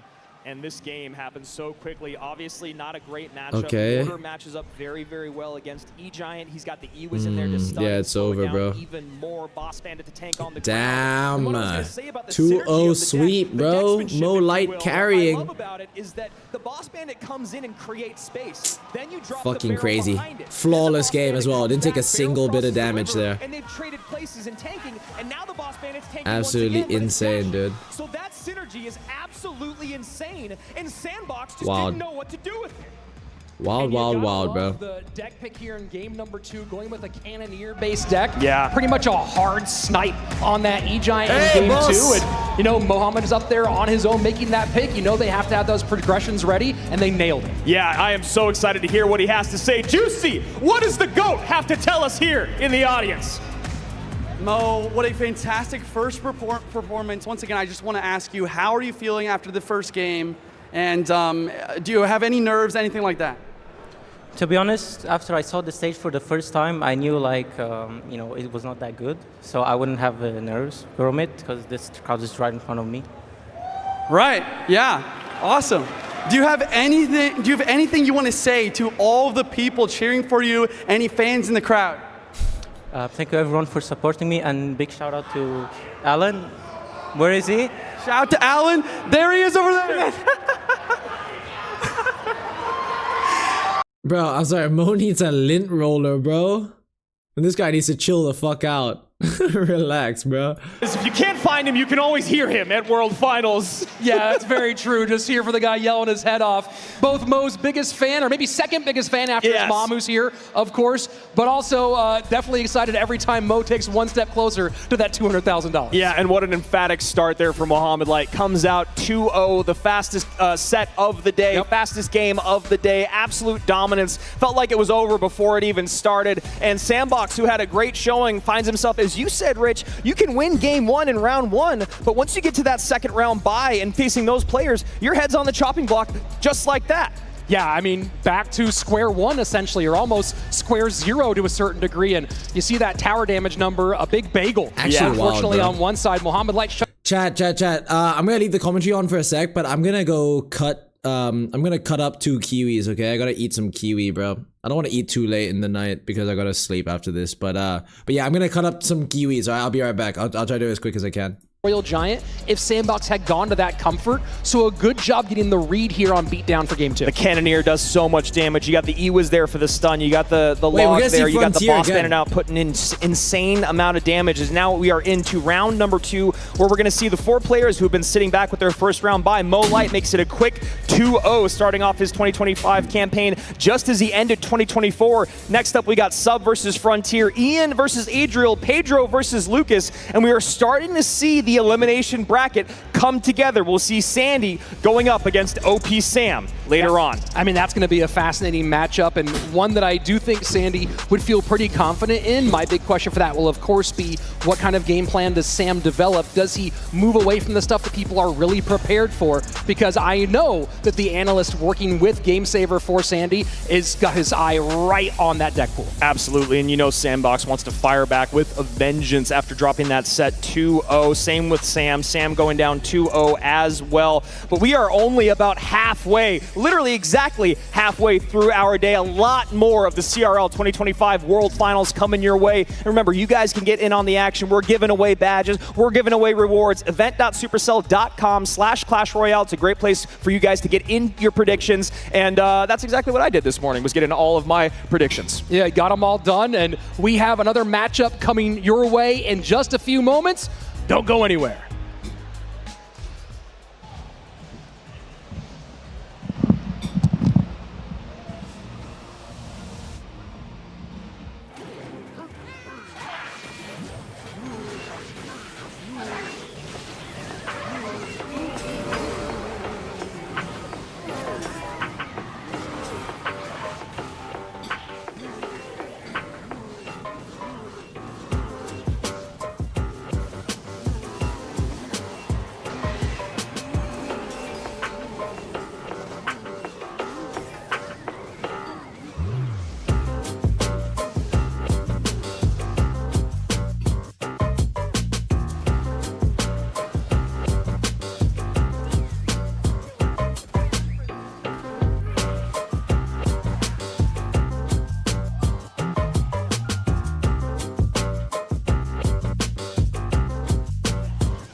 Andrew Guy here with Cal Sub, who is making his back-to-back World Finals appearance 2024, 2025. Welcome back. Good to see you. First question right out the gates. You and Pedro, you're best friends. How do you prep for a match like that when you guys know each other so well? Acho que a gente sabe separar o profissionalismo do Clash, então a gente só vai se enfrentar na final. Então eu espero que a gente é amigo, então outro brasileiro no final de brasileiro seria ótimo. E eu acho que vai ser bom jogo se a gente se enfrentar. That's the dream scenario. A lot of the players had golden tickets or last chance qualifier. You were very consistent all year with points. Do you feel like that gives you an advantage coming into the tournament? Eu acho que sim, por causa que ano Ano passado eu passei pela última Qualify, eu não estava garantido, então eu joguei a última Qualify, me classifiquei pela última. E esse ano eu tive top 2 nos 2 primeiros meses, então fui bem consistente. E eu acho que foi ótimo, por causa que me dediquei bastante nos primeiros meses. Então acho que isso foi uma grande vantagem para mim. We have new evolutions, brand new balance. They're golden kiwis, chat. They're golden kiwis, that's why they're yellow. Gameplay. Acho que favorece que com o fantasma no meta é um meta skill, e eu gosto, eu prefiro assim, então tem vários decks que exigem habilidade. Great, good to hear. We love a good meta for World Finals. Best of luck, always good to see you. We'll see you on the stage.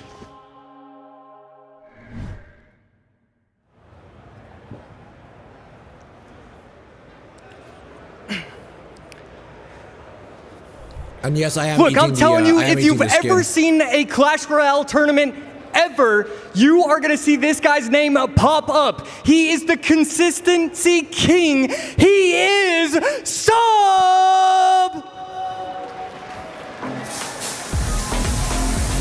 Well, that was awkward.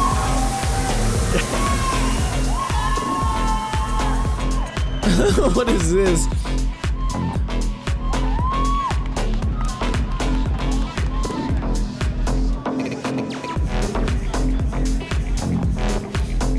I'm gonna get ya! He may have surprised some in that first set, but not himself. He was ready, he knew it, and he's ready to do it again. We have Frontier Guard!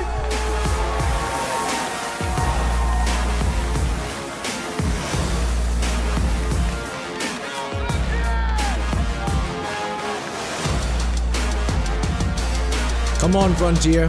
Come on, bro. I like it. Now this is such an interesting match. You have one of the first players out going up against someone with the first round bye. As you heard AC, the king of consistency all year long. Sub was stacking points. He got second place in monthly finals twice. And then again, we go back to Frontier Guard making his, for us, CRL debut, and he had an exceptional showing. I know. I was really surprised by his gameplay. You know, we didn't know much about him coming into this, but he really did well. And then Sub, like you said, king of consistency. I really liked the part of his interview that you did with him where he talked about how this new meta really suits his playstyle more as well. Yeah. I think that's really going to push him forward here in this set. Yeah, he's a guy that, you know, is known for bridge spam. We all know Royal Ghost is in bridge spam, but he's also a very versatile player. I mean, I really want Frontier to win, bro. I really want Frontier to win, bro. I'd love to see a bit of this, like, just a crazy comeback, bro. It would be sick. Underdog story. You love it.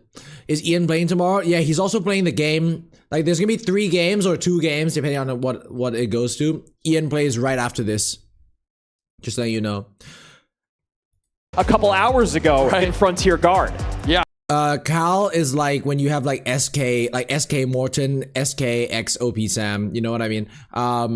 It's like it's a team name. You know, it's like having like Fnatic or some shit like that in front of your name.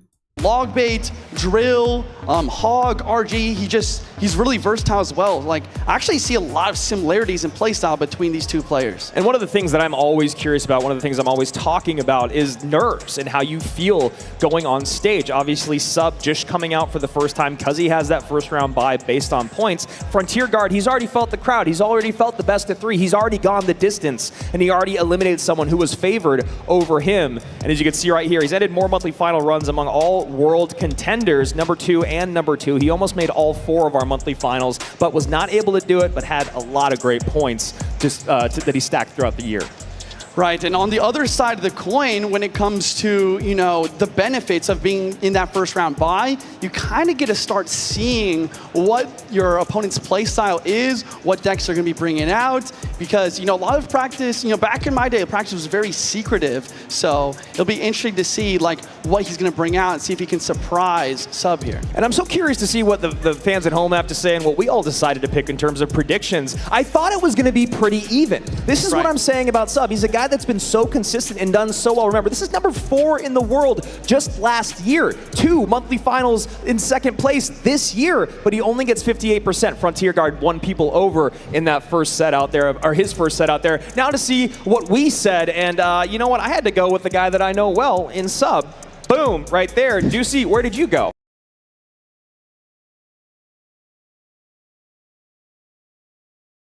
earlier, you know, if I thought about it more, maybe I would give it more to guard. But once again, you know, we're across the board. We're going with sub. He's not only the king of consistency, but, you know, he has a first-round bye. He was in the top 4 points this year. Not only is he consistent, but I feel like for the first time, I can say with my chest, sub has a chance to win World Finals. 100%. I think he's been an underdog for a really long time. I was saying, what are you guys talking about with the payout thing? I don't understand. I don't understand. Right now, he's going to show everyone why he got that bye, why he's back here in 2025, why last year getting eliminated by Lucas was probably a little bit of a sore spot, but they're both back here again in 2025. Cal Sub versus Frontier Guard as we start working our way through the second round in the upper bracket. Remember, we will be saying goodbye to 2 players today. We'll see if one of these guys find themselves on that chopping block. Come on, Frontier, bro. And then the last thing to really talk about is demeanor, right? You know, Frontier Guard definitely saw some nerves. He dealt with them well. Sub, on the other hand, every time I talk to him, he's like, chill. Like, he's like, I don't know, he's like a complete different person. Here we go. Game 1. All right. Two in Let's the see, upper bro. bracket, Let's see. Round 2. Sub. I think last time Frontier Guard played Minor Poison. Favorite card, Marcher, Frontier First Guard. game. That is really interesting. You know, I don't pay too much attention to these side stats, but that is definitely one to really look at because Magic Archer is really not used at all by any of the other finalists. So yes, this is why we're buddies. I was thinking the same thing earlier when he was on screen and that showed up, and I didn't mention it, and I'm very glad that you did. Magic Archer just not very popular right now. We saw... Yeah, no, it really isn't. There's no deck where it's used in except for maybe like P.E.K.K.A, but that's not a meta deck. You know what I mean? Really anywhere. Bro, not gonna lie, chat, I need to start wearing glasses. My eyes are getting hella strained. These are hella dirty, though. Yo, is someone gonna play a fucking card, bro? It's almost like this is Clash Royale League, not Stall League, bro. Okay, there we go. So, Ice Spirit from Frontier Guard there. Ice Spirit Barb Barrel. Wait, what could this be? It's not very often you see that. With the Knight as well? Graveyard? What is that? Okay, so it's gonna be E-Giant most likely versus Graveyard, if I had to guess. E-Giant versus Graveyard. Okay, I haven't seen... Have we seen any Graveyard today? I don't think we have. Okay, Splash Yard versus... Splash Yard versus E-Giant. Oh, wait. Usually Graveyard can win this because it's really solid control. But it really depends on what building Frontier Guard has. And there it is. Yeah, okay, it is. So Splash Yard versus E-Giant. Early Graveyard pull. He goes to the cage there. To pull the Knight? Oh my god, wait, that's actually kind of crazy. So Frontier's the one on top, by the way. Frontier's the one playing the Graveyard. And Sub's the one with the E-Giant deck.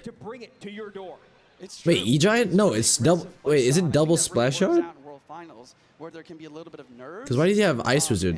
You don't play Ice Wizard. Yeah, so it's double Graveyard. You know, the common idea is to pull the Knight into the cage so that your Princess Tower can target the Graveyard skeletons. And I'm just seeing a little bit of that's something. Yeah, this is what we were talking about with nerves beforehand. You know, gets the lightning down as well to get some extra damage here. Yo, I actually have no idea how this is gonna go.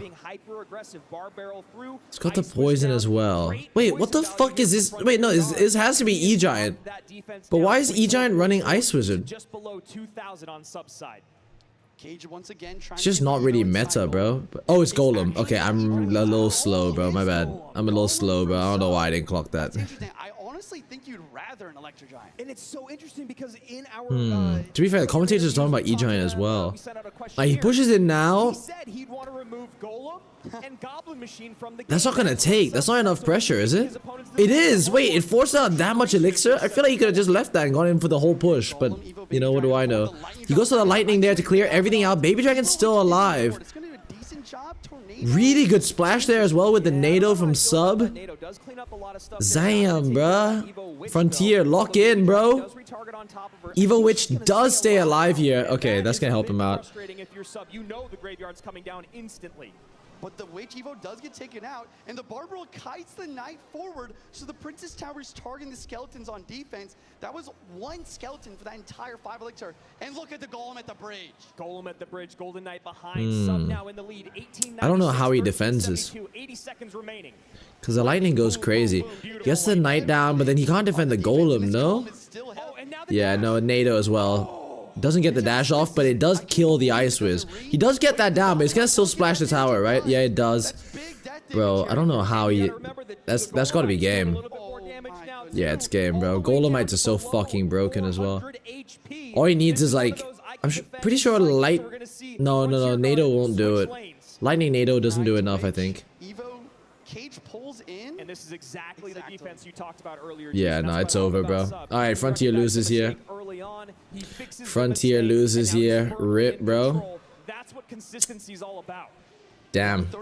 He had a good start as well. Back to another Graveyard. This is last chance from Frontier Guard to make a Graveyard push happen. Nah, he just can't defend. I mean, he can't push in and do enough damage because like the Ice Wizard splash is kind of crazy. He does force out the lightning at the bridge. Why didn't he just lightning the tower? Was he scared about a block? He's already won the game. If somehow Is he trolling, bro? What is going on? I mean, honestly, near impossible. But if somehow it happens, then Sub loses. He's not going to lose this way.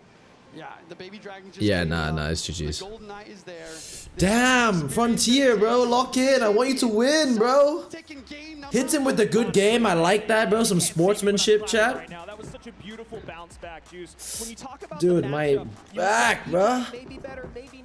End prediction, chat. I don't see the prediction anymore, so I don't know. I don't see anything. I can't do anything personally. E-Giant does really good versus Goblin Hut. Saxon looks so studious. Chat, I am getting eye strain, bro, so I kind of have to wear glasses right now. I'm not gonna lie. Frontier will always be favorite even if he loses. Chat, to be fair though, if he does win the thing, I told you I'd buzz my head, so I can't. You know what I mean?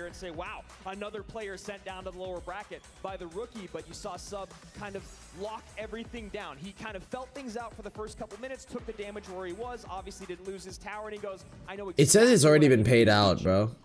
Look in the stats here, you know, not too much to look. It says it's already been paid out. Very similar average elixir Just letting you know. You know, Graveyard, it's known to be a little bit of a heavier control deck. But once again, Sub's defense was just so locked down when we look at the decks here. Wait, when their submissions close? For the Witch, chaining through the skeletons. Oh, I can't do the payout. I can't do the payout, bro. I tried, chat. I can't do the payout. What are you doing after uni? Full-time YouTube? Yeah, 100%. Saxon clip farming? What you mean? What am I clip farming, bro? What if Golem got a BBL? Are you doing Supercell points for the emote? Oh, I have no idea, to be honest. I have no idea, bro. Who is this nerd? Ball right.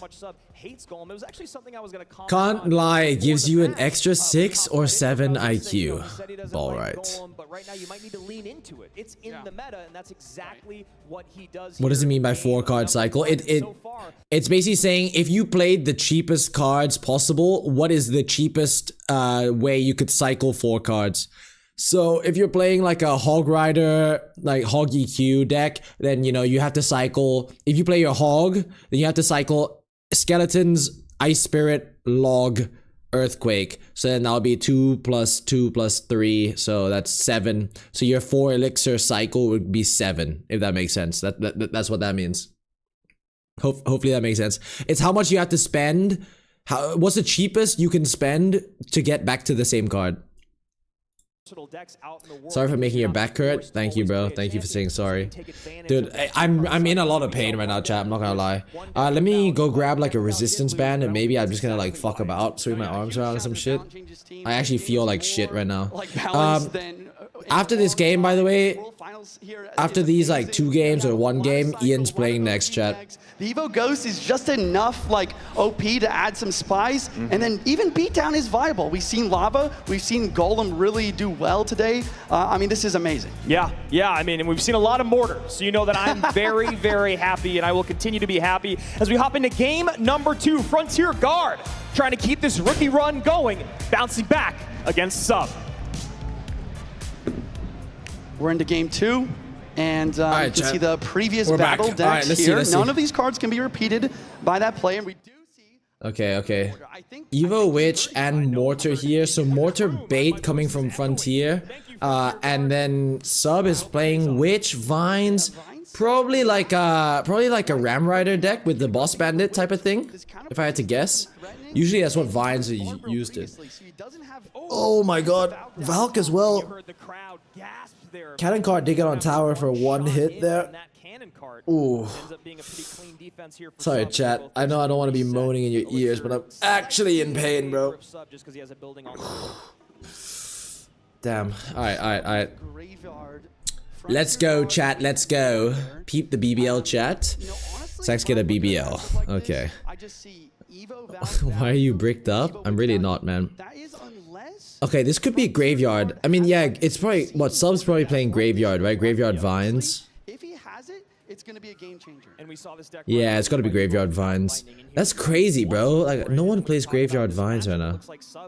So, Frontier is playing Mortar-Bait. To be fair, though, playing graveyard against the Cannoneer is a really good matchup for him. I don't know if the whole matchup is his, but just in terms of that individual element, bro, it definitely works in his favor. He goes for the hut on the mortar. Wow. I've never seen that, but that works really well. Dude, and that gets counter pressure as well. Okay, he goes to the early poison there. That's not gonna kill either of those cards. He can get the ability off here. He doesn't go for it though. Ooh, goes for the vines. Okay, and then Berserker to catch the miner here. What's Frontier's one spell? Arrows? Dude, I don't know how he's gonna defend the graveyard. He's gonna wait to go for the Evo Witch, Evo Valk, like graveyard push, right?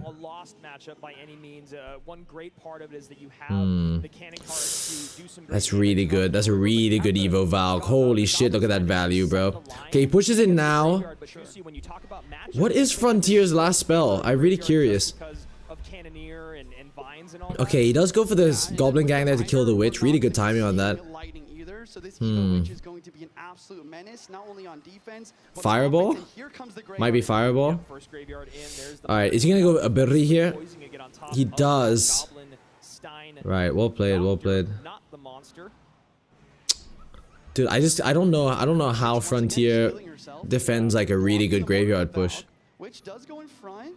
Will the Cannoneer lock onto the Witch? It does not. On the Skeletons, it's getting oh, this does not look good here. Shit. Wow, okay, Witch does die. Okay. Bro, this shit's tense, bro. So, yeah, he does pressure there, which is good. Goes to the ability there. Really good ability, actually. Oh, that was clean. Now he's down in damage, though. So he does have the arrows. I was right. Chat was wrong about the fireball. Little dum-dums. But look, now he needs to commit 5 just to kill the spear goblins, man, because of the Cannoneer. Goes to the minions there on the Valkyrie. He's probably just gonna like... I just don't see what Frontier can do here. He goes to the vines there. Dude, it might be Jover for Frontier, bro.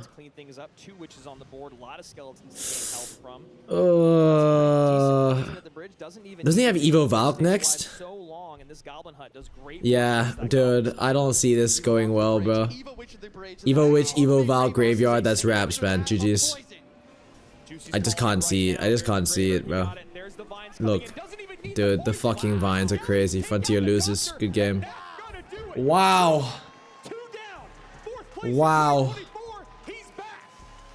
Wow, bro. That was crazy.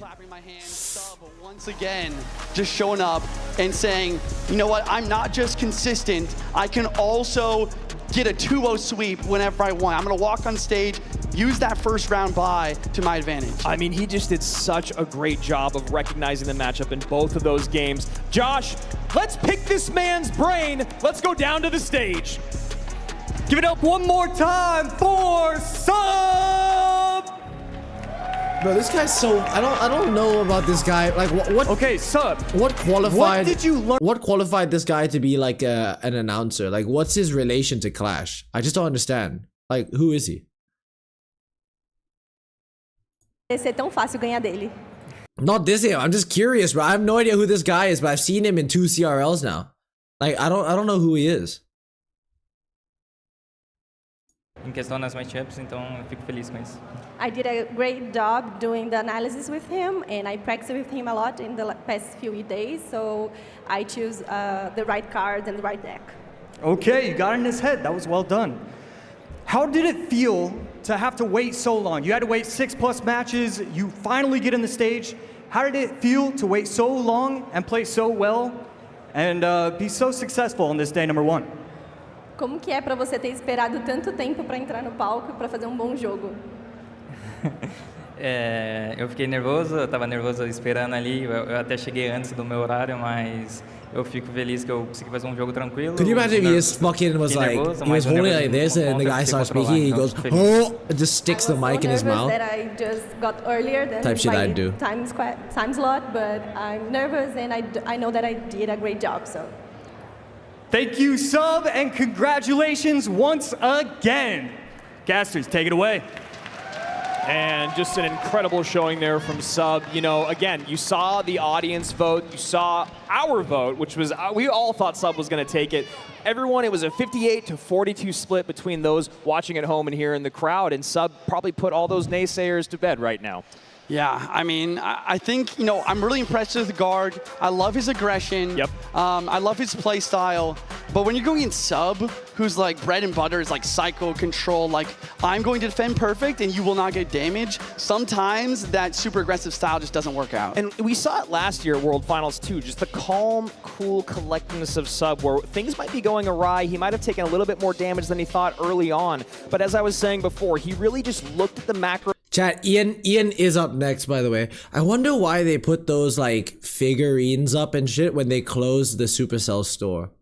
Like, I feel like that's kind of mean. They're just like tempting you by putting up like the little statue shit there and then like, oh, by the way, you can't buy this. You know what I mean? Here we go. We've got our two Good night, people that 19 have played, cars. or excuse me, our two players of the first round bye getting 2-0, Sub and Mo Light untouched. We'll be seeing them tomorrow. See if one of them has to take their first loss. Next up, we're going to Ian versus Adriel, then Pedro versus Lucas. And as you guys can see, we got Mugi Frontier Guard, Sandbox, and Sam as we round out this lower bracket. We've got a very, very Ian's up next, chat. Who we got, Ian or Adriel, bro? Because Adriel's kind of locked. This is one, kind of like I heard Josh talking about earlier. I can't pick. I just had to pick. You guys made me pick, and I don't want to. Yeah, I won't spoil it. We're going to be showing some caster predictions soon. But I agree, like, this is a really tough matchup. You know, like, we saw Adriel really perform well. And then the big question is, can Ian perform on stage? You know, he's been doing really well in practices, but it's his first World Finals, and we've seen him struggle with nerves in the past. Yeah, so we'll see if those nerves are a factor today as we take a look at what just happened between Cal Sub and Frontier Guard. All right, whilst they do this, chat, I think after this Ian game, like I think after whatever happens with Ian, I'll probably end the day 1 stream watch along. If you guys want to finish watching it, you guys can, but it's like terrible time for England, bro. It's like 9 minutes to midnight now, so I really want to see this Ian game, but after this, I'm pretty sure I'm gonna head to bed. Day 2 though should be interesting, and then day 3 is actually a good time. Like they start 2 hours earlier, and it should be good to watch like the full finale. So like if you guys want to watch the finale, bro, I think that's gonna be a really good stream. A bit earlier too, so I should be like slightly higher energy. Obviously I can't fucking scream and shout at midnight, bro, not gonna lie, but yeah, it's 9 minutes to 2 a.m. for me. That's wild, bro. Midnight. Yeah.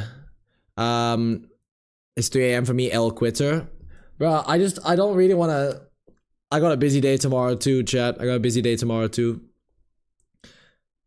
I think watching shit like this is only fun to watch with someone if the person that's watching is enjoying it. All right, let's hear Ian here. So many times, and you finally made it to World Finals.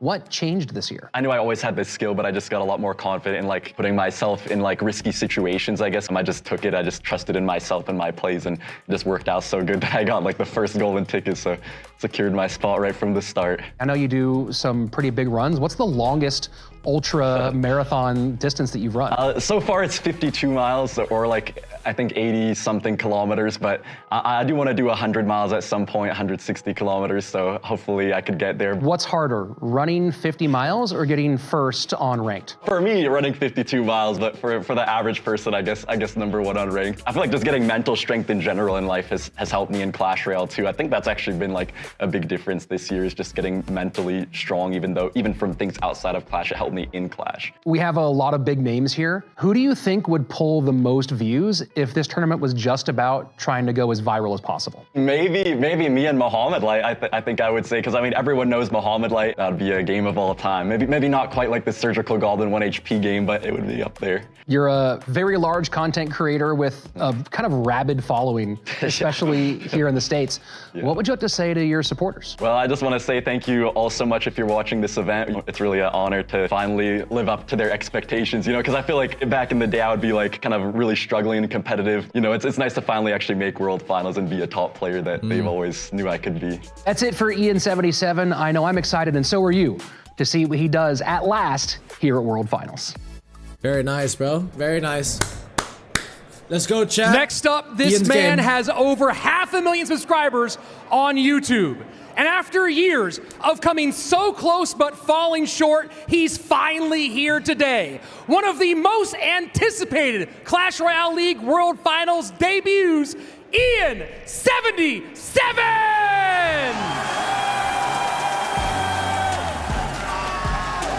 Let's fucking go, chat. Let's fucking go, bro. I want Ian to win. I think it'd be cool. Come on, Ian. Very cool, very cool.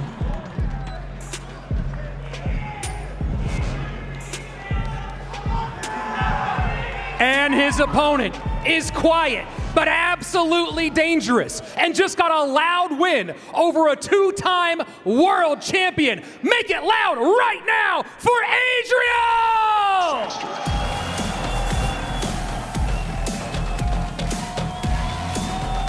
Still a lot of clapping, bro. Still a lot of clapping.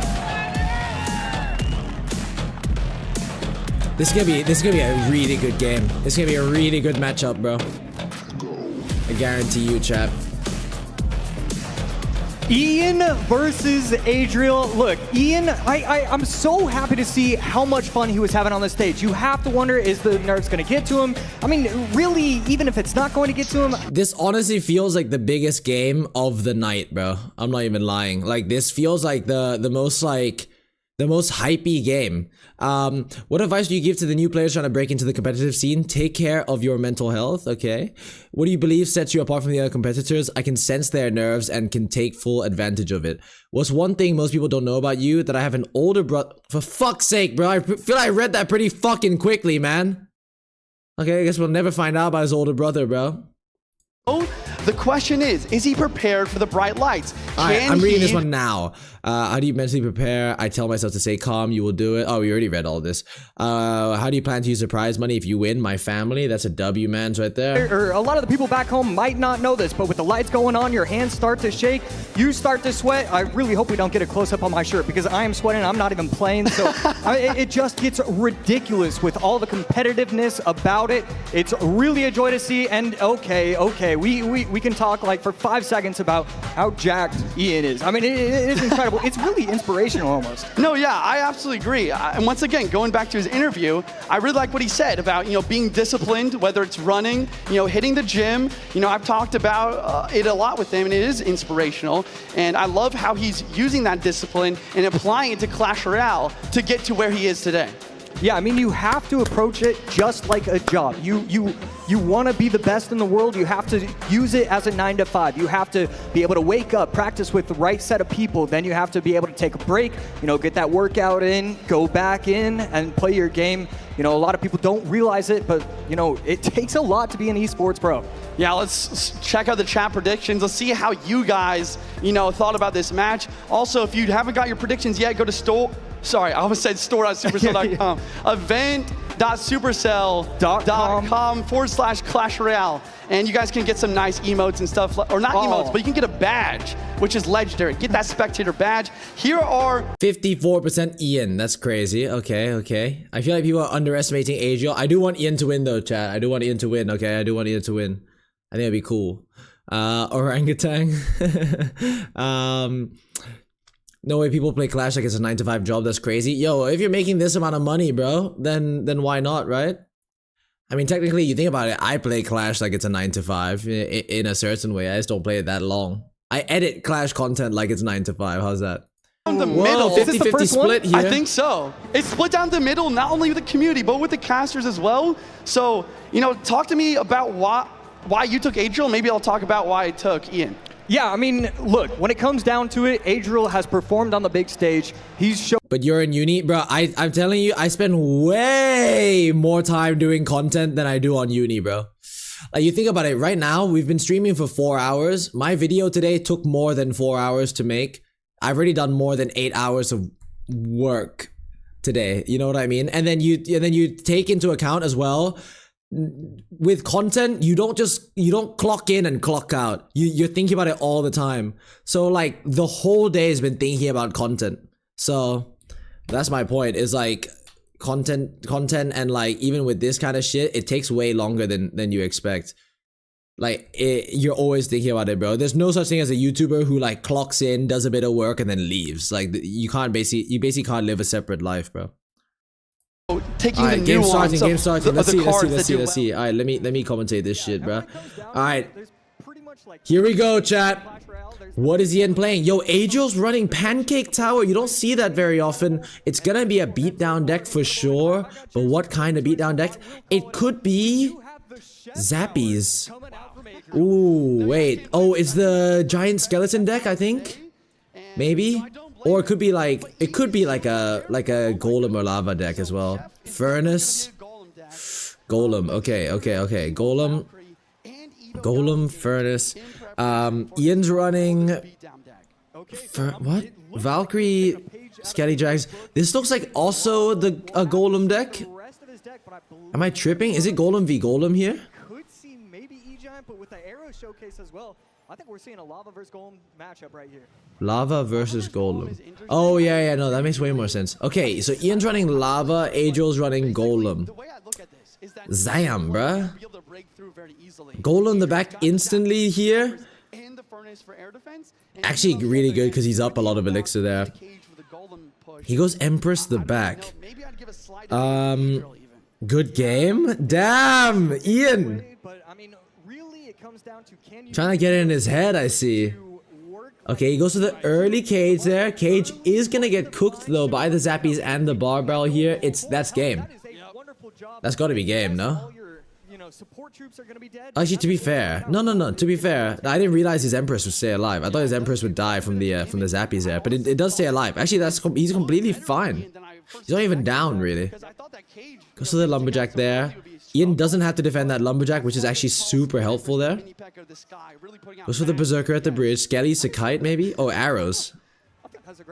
Wow. Okay. Hold on, chat. This is kind of crazy, bro.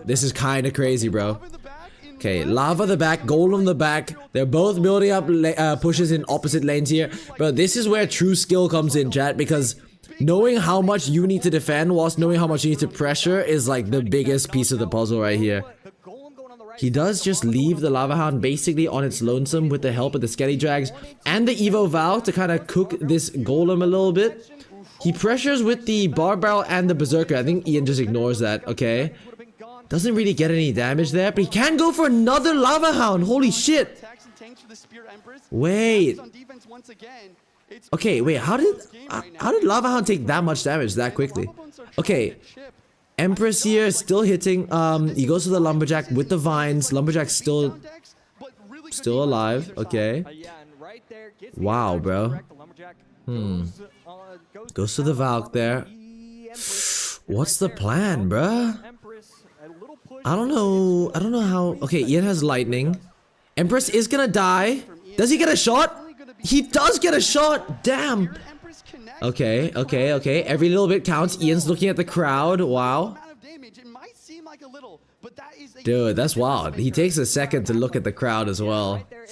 He might just have aura, chat. He might just have aura, bro. Okay, level 12 Golem coming down. He goes to the early cage.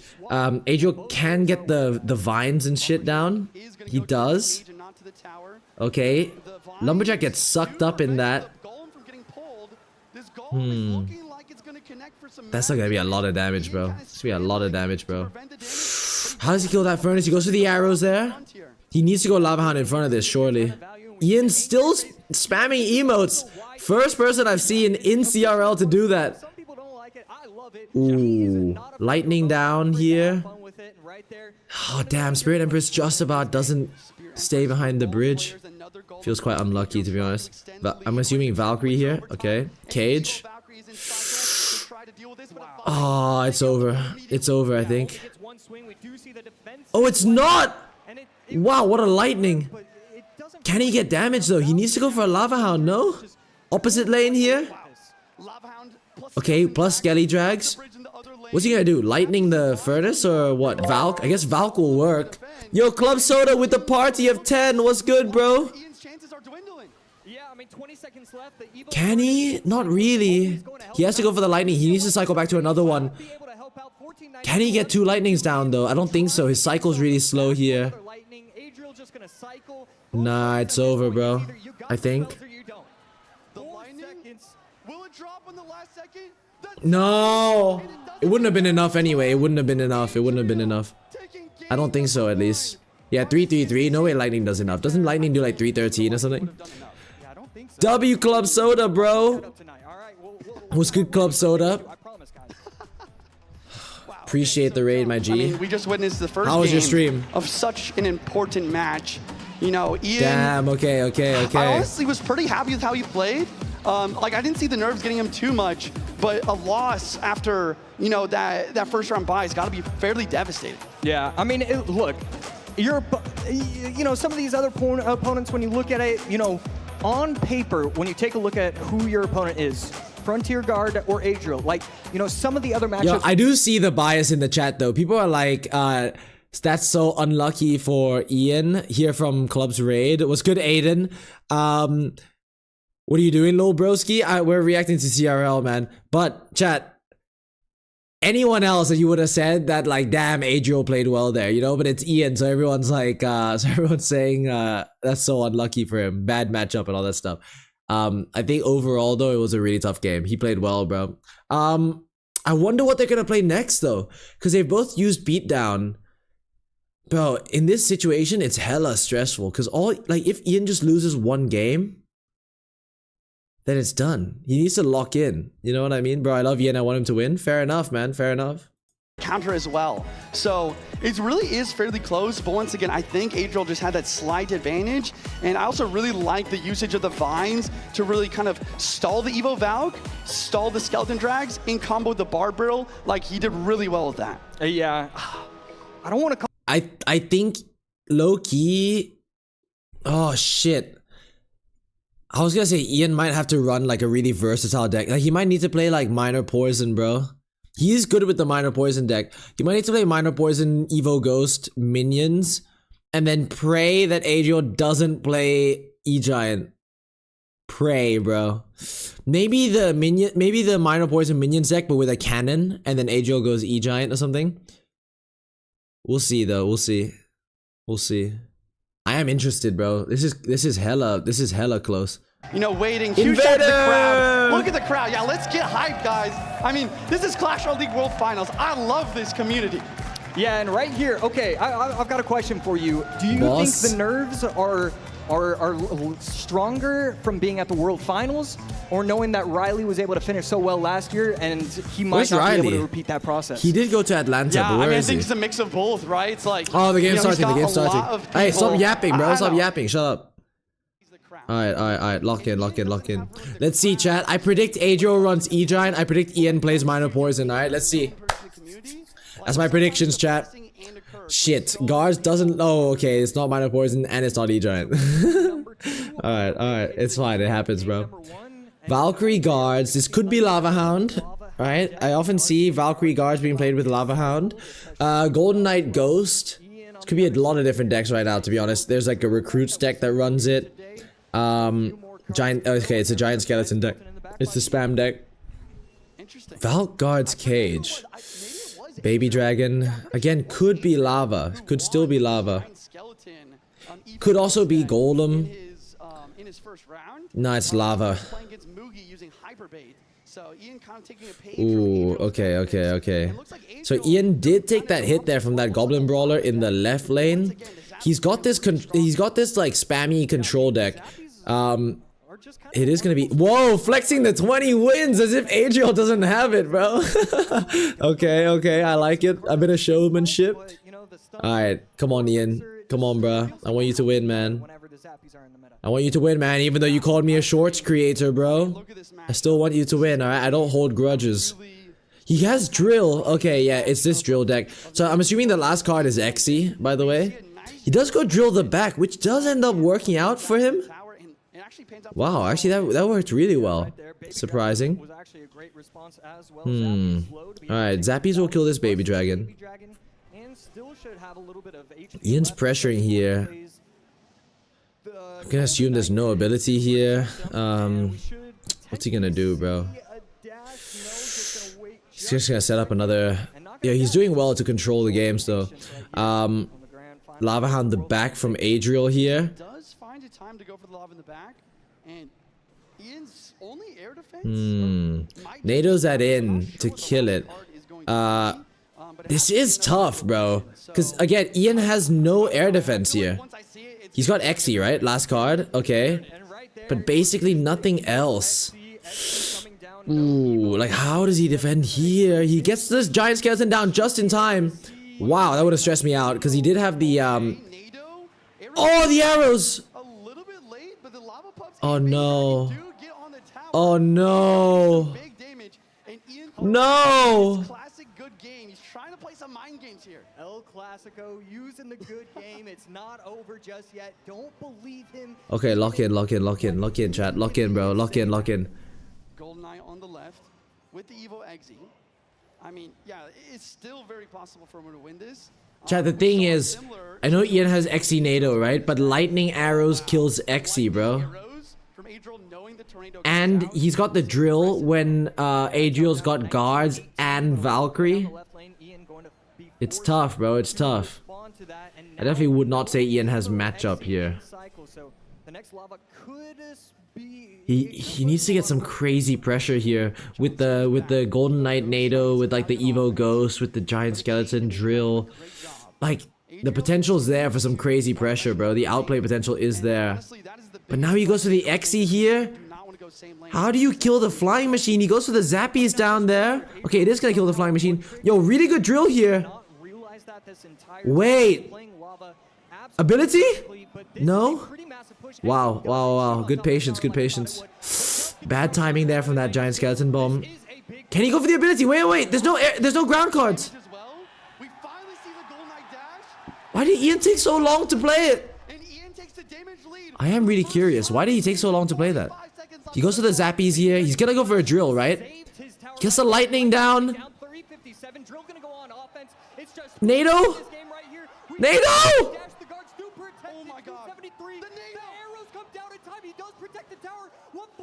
The giant skelly doesn't hit! The lightning! The king gets the lightning block! The executioner!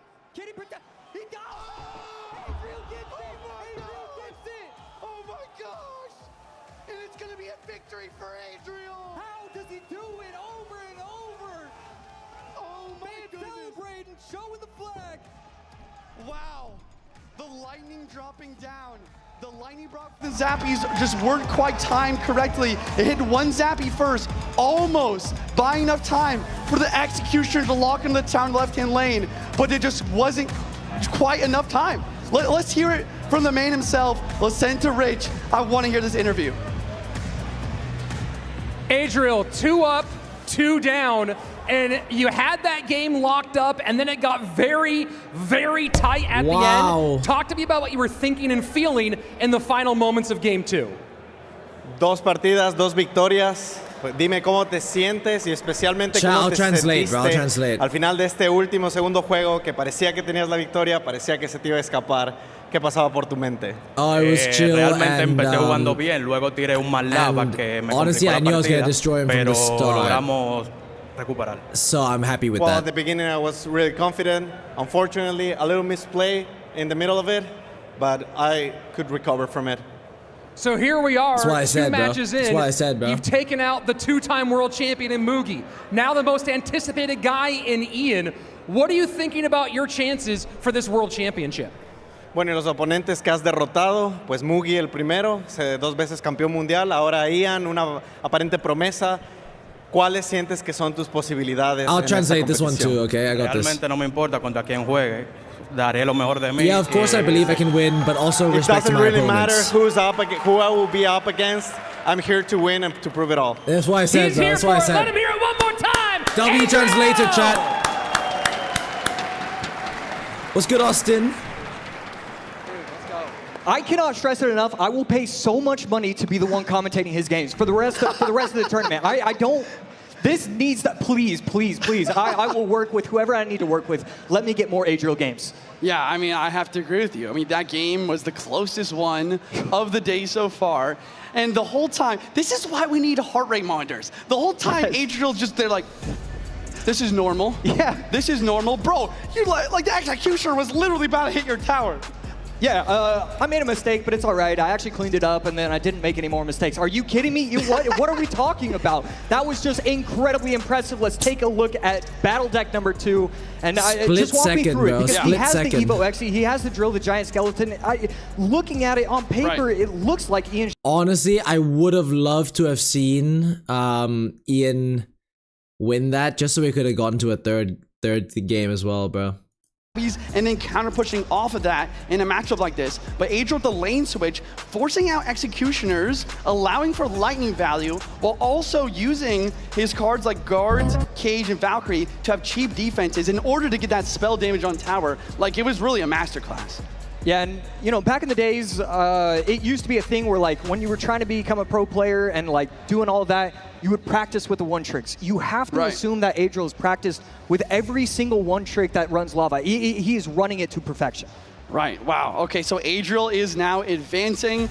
He will play the winner of our next matchup. We have Pedro versus Lucas. And look at the lower bracket as well. You know, Ian going to be going down to play against Vitor. Over. Chat, bro. Chat. That's gonna be it. That's gonna be it for me for tonight.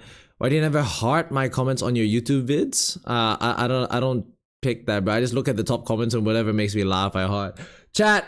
That's gonna be it for me tonight, man. I appreciate you, my dogs. I'm not gonna watch the rest of this for tonight because it's gonna go on for another 2 hours, but I will watch tomorrow and the very final video as well. I will be watching. All right, chat. But I appreciate you boys. That was a crazy game to end it on, though. I'm not gonna lie. Let me go to this here.